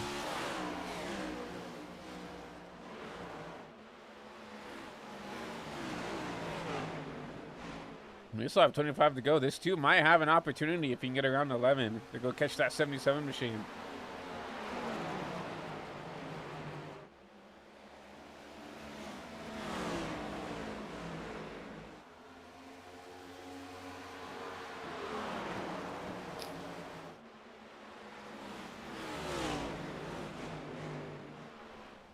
Good run by the 2 there. You saw him up the track a little bit.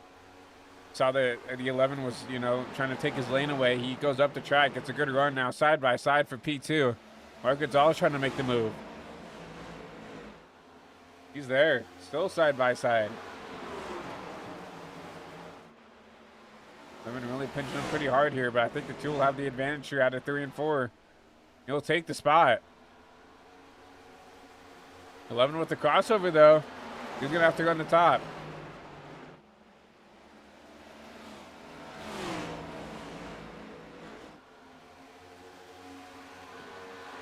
I haven't really seen Mark run the top a whole lot and be successful with it. He's going to have to try to defend this spot here. Winning this top side. He should keep the spot here. If he keeps it out of the wall, he does. Gonzalez only a 10th behind your race leader with 25 to go here from Dover.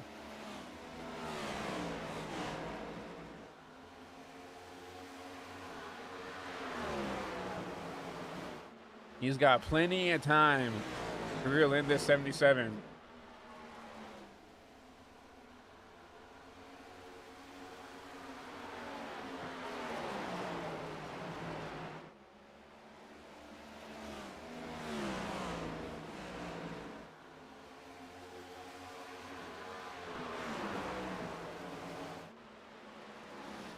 Last lap time for Gonzalez. 23.5. Greg, 23.7. 6. So Craig picked it up that time. 23.5 to a 23.57.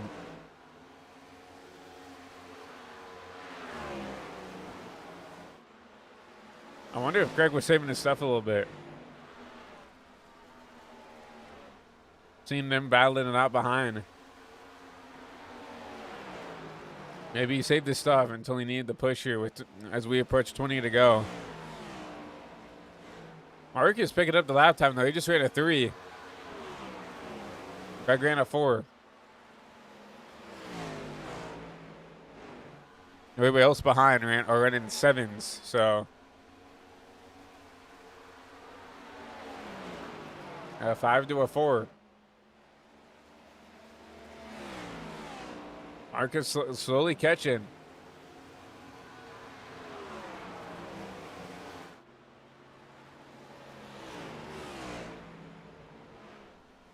I think Mark is on kind of push mode right now.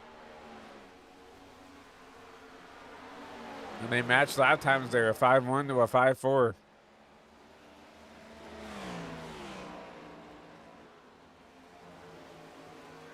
I'm Mark, I'm not going to push. You cannot push too hard now because once you get to him, you're not going to have anything left.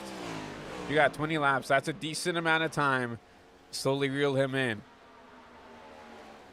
Do not use your stuff up to try to get back to the 77. Craig's done a really good job just wrapping the bottom, keeping his car there. If anything, follow him, right? Use the draft to get back up.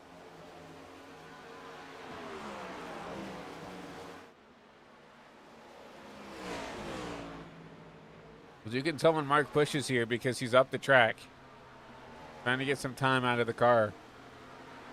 You sit there on the bottom, paint that line, and slowly make your way to the front there.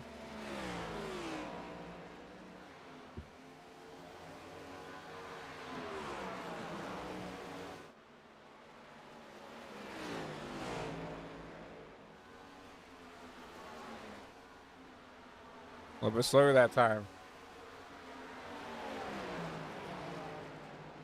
Yeah, 5 to a 6.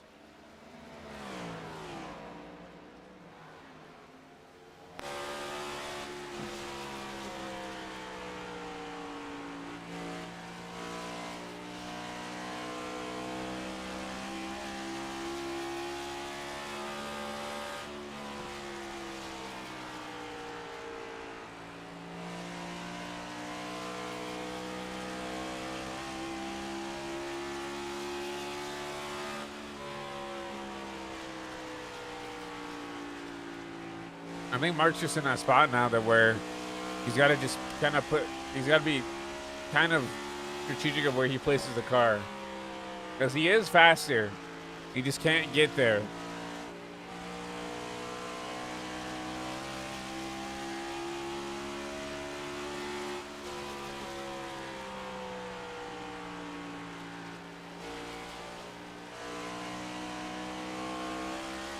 A bad corner right there.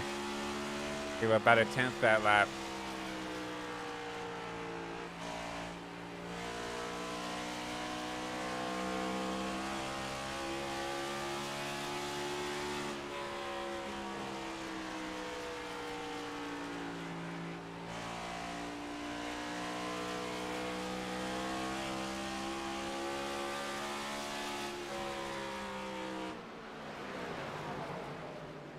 Greg catching some lap traffic. This will be a factor.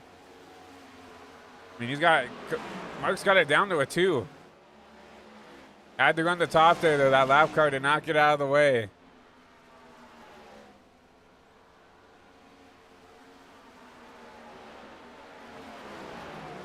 Some more lap traffic up the way there. That's the 88 of Terrence Preston. Gonna be in the wings of the leaders here. He's going to start to put some dirty air on the nose of your race leader of the 77, right? This is going to be the equalizer. We approach 10 laps to go in the first state 200. Be a duel here. The 77 to 2 within half of a second of each other here with 10 to go. They're catching that lap traffic. That's going to back up to 77.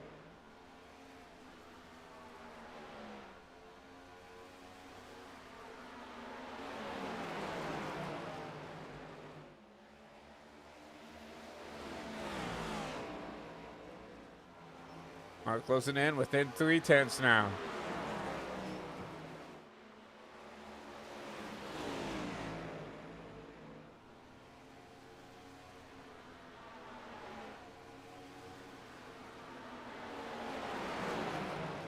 Looking at Terrence Presser right now. I mean, he's multiple laps down. 6 laps down to be exact. When is he going to get out of the way, right? If he does get out of the way. So here comes the 2. He's there within a 10th. Gonna have a good run down the front. Mark Gonzalez is there side by side for the race lead with the 77. 77 is not going to give this up easy, though. Going to pinch him on top here. He's going to have to run off top, side by side at the line. Give it to the 77. He leads that lap. Mark Gonzalez, a little aggressive on entry there. Going to use up the 77. Just force him a little bit wide. As he's going to clear for the race lead, the 77 with the crossover. Mark Gonzalez drives it in, though. Good defensive effort by Mark. He takes the spot away. Does the 77 have anything left in the tank?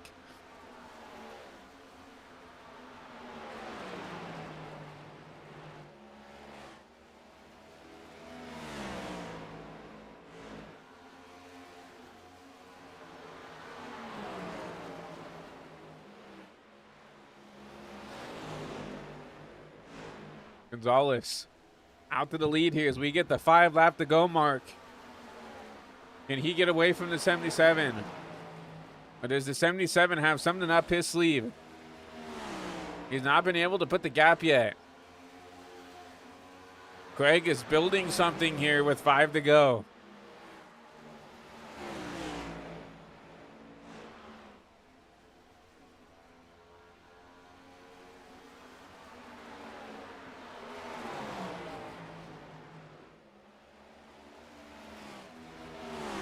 Within a 10th. He's still right there. And use that top side. Try to get a good run off the corner. Under a 10th here. Here comes the 77. Mark Gonzalez. A huge block. And Craig's going to keep it going straight. He's going to take the lead back away with 3 to go.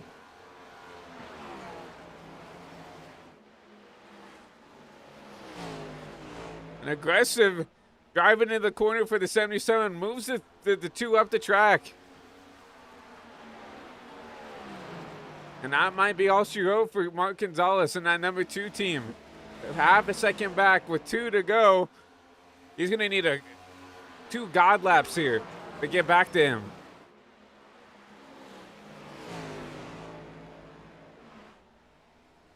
We'll see the white flag in there for Craig Longslaughter. Can he go back-to-back here in week 17? Mark has closed that down in half. He's going to need a heave down here in the 3 and 4.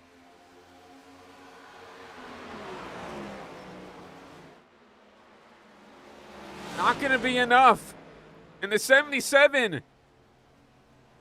Not quite. I don't know who got that. I think it was the 77, the 48 of Joey Maines. Almost cost the 77 the win there. Almost.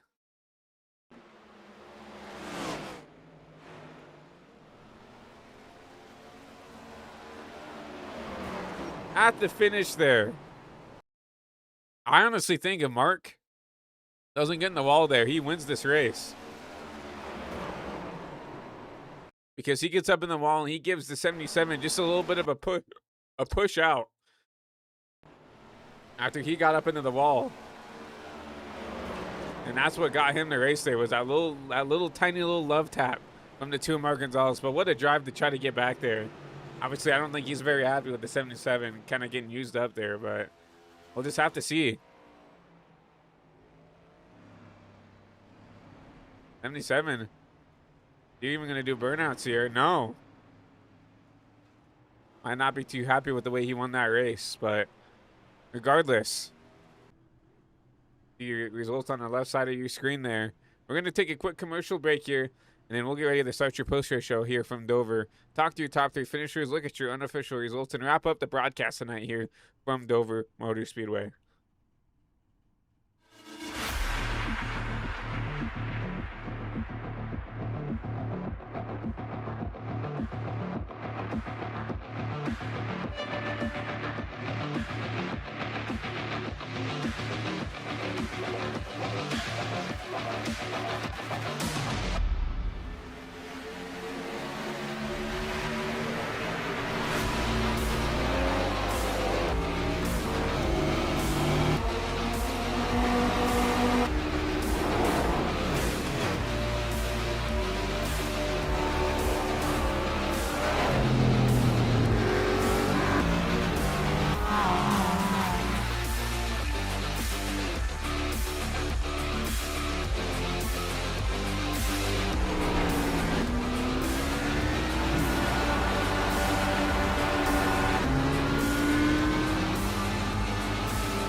Racing isn't easy, but experiencing it is.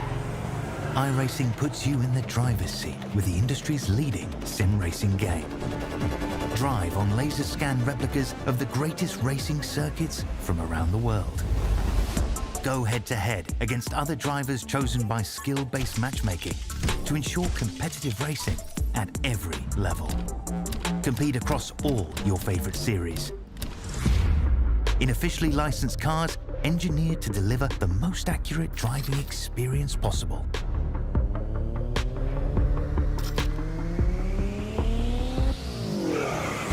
Join a race or host your own with players from across the globe.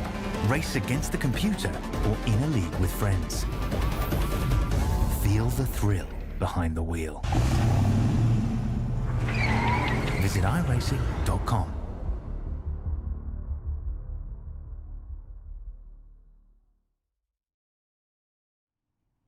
As we welcome you back to the post-race show here for the iSNF Cup Series Week 17 with the first state 200 Dover Motor Speedway. Still waiting on your top 3 finishers to get into their interview waiting. So let's go ahead and take a look at your unofficial race results here from Dover.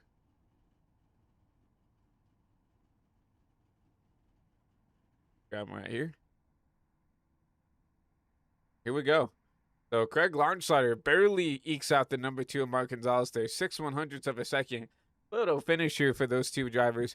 But the 77 ekes it out here from Dover. Charles Overson back there. He'll get another podium finish for himself in that 11 machine. Timothy Cook.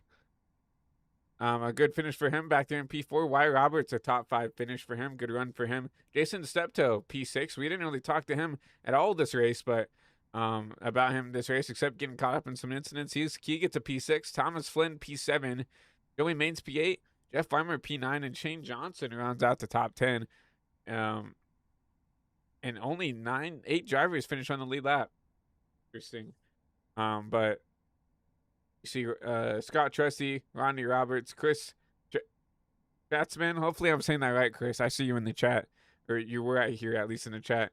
Chris Sato, Nicholas Johnson, David Anderson, your top 18. You see the rest of the drivers here tonight.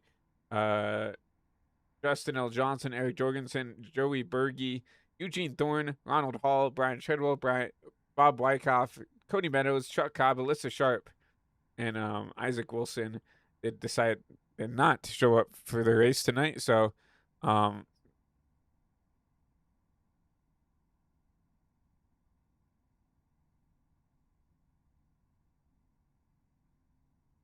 yeah, so let's go ahead and talk to your third place finisher tonight. Let's talk to Mark Gonzalez up here in HPTV booth. Hey, Mark, it's Christian up here in the booth. You got a copy? Yes, I got a copy. Well, a P2 finish for you and that whole 2 team. Photo finish, obviously a little bit of aggressive driving between you and the 77 there at the end, race for the win. A little bit of a bumper to the back of the U, and then obviously that lap car really held up the 77, allowing you to get almost there to steal that win away. But walk us through your race. Walk us through that finish between you and that 77. Yeah, I feel like it was a battle all race. I got some damage at the beginning from the start spin, and I was just trying to, keep the car clean at that point. A lot of people retired because they couldn't keep the car clean. So just trying to get to the finish was the most important thing, and whatever came after that was just a blessing. Yeah, we raced hard there at the end. I know the 77 mic'd up and said sorry, but I just feel like it still wasn't justifiable. I know he was looking inside, but just because you're looking inside doesn't mean you have the inside. He wasn't even on the inside into the corner, and he tapped me into one, and then I couldn't do anything after that. I was just trying to chase it up the track. Yeah, it definitely looked like just aggressive racing, and it's understandable, being upset from your point of view, Mark. And obviously, it's something we have to look at later in the future there. But obviously, had a good long run car there. Obviously, do you think ultimately what kind of cost you an opportunity to continue to kind of work on the pace of your car was that kind of mistake out of 2, and losing all that track position? Well, I think what really started was the coming before that corner 3 and 4.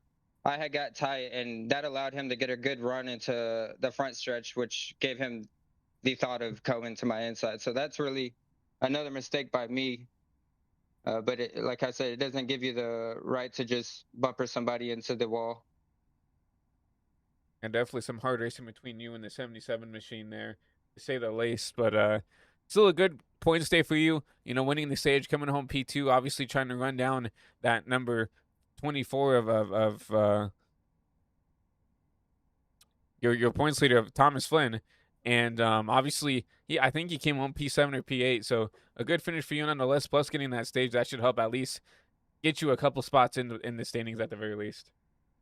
Yeah, that's all that matters is just keep getting consistent finishes, keep finishing top 3, honestly, is what I need, I think, in order to win this championship. So just trying to stay consistent as best I can and not get a DNF at all. Because I feel like if I get a DNF, that's pretty much championship over. Yeah, definitely not something we want to hear up here in the booth, but still a good run for you nonetheless, Mark. Obviously winning stage 2, coming home P2, a good finish for you and this whole 2 team. Before we let you go though, Mark, anybody you want to thank, appreciate or shout out for tonight's success here from Dover?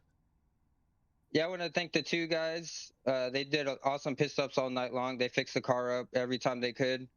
And I also want to thank the Team Penske guys. They're awesome people to work with. They're pretty good teammates, and they're always fun to talk to. I want to thank Rhea for putting on an amazing league as well. And I also want to thank you for putting on these broadcasts. I know how much time it takes out of your day, so I really want to thank you. I appreciate you, Mark, for driving the car. So Thank you. Thank you. Y'all have a good one. Yeah, you too, Mark. We You too. appreciate your time. howdy, howdy. And howdy from Alaska herself. It's the boss lady herself. Yeah. Coming in late here to wrap up the broadcast. But yeah, definitely an interesting race to say the least from Dover. A lot of attrition tonight here from the Monster Mile.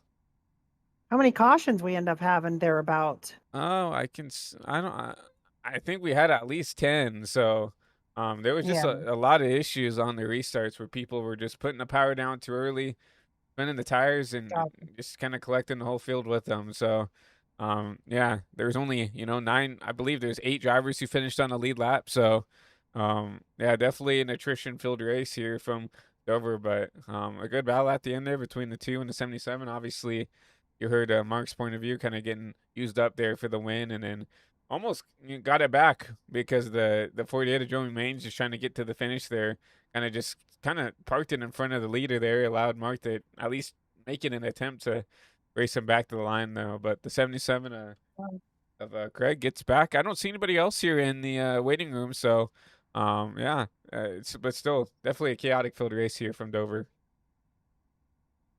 Yeah, well, it sounds entertaining and somewhat frustrating too for the drivers themselves and all that. And yeah, I almost made the cutoff, but then I realized that my gaming laptop has actually never seen my wheel and pedals that I brought to Alaska with me. So I actually have to go through the whole process of downloading the drivers and installing the hardware, software and all that, even though the laptop is ready to go and do gaming on iRacing. I would have been able to log into the session and then pretty much do nothing. But yeah, so I got home just barely in time before qualifying, and I saw you were having trouble with the overlays tonight, and hopefully, this break will give us a chance to go back through that and see what kind of gremlins are in there to take care of. But Yeah, I just want to say I appreciate everything you do too and holding up the fort. Appreciate my admins. I know Steven Sear wasn't here tonight, but he's been holding up the fort every week. Chris Otto, thanks for stepping up and helping out every which way you can as well. And guys like Charles and even, Thomas Flynn on occasion. I really appreciate everybody, and the team effort that we have here at iSNF. And, we're always looking to improve. We're not perfect. We're never going to be. But there's things that we can do to get a little bit better. And, we have not stopped looking for ways to get better. So if you are interested in joining the league, please do so. We actually could use a couple drivers because of medical issues. We've lost a few drivers, and then a couple of drivers have had work schedule changes. So now it conflicts with racing. So yeah, we could definitely use some drivers. So go to isnfleague.com, click on that big Discord logo that's sitting right there in front of you on the main page. Bring you right into our Discord, and then introduce yourself in the new driver chat, new driver welcome center channel, and we'll help you from there. That easy and all that. But I don't want to keep you from doing your full field rundown and all that, so I'll let you get back to it, Christian. But yeah, we'll see you at the Coke 600 in a couple weeks. Yeah, I can't wait for that. But appreciate your time up here in the booth, Rhea, and appreciate what you do for the league as well. So yeah, no worries. All right, man.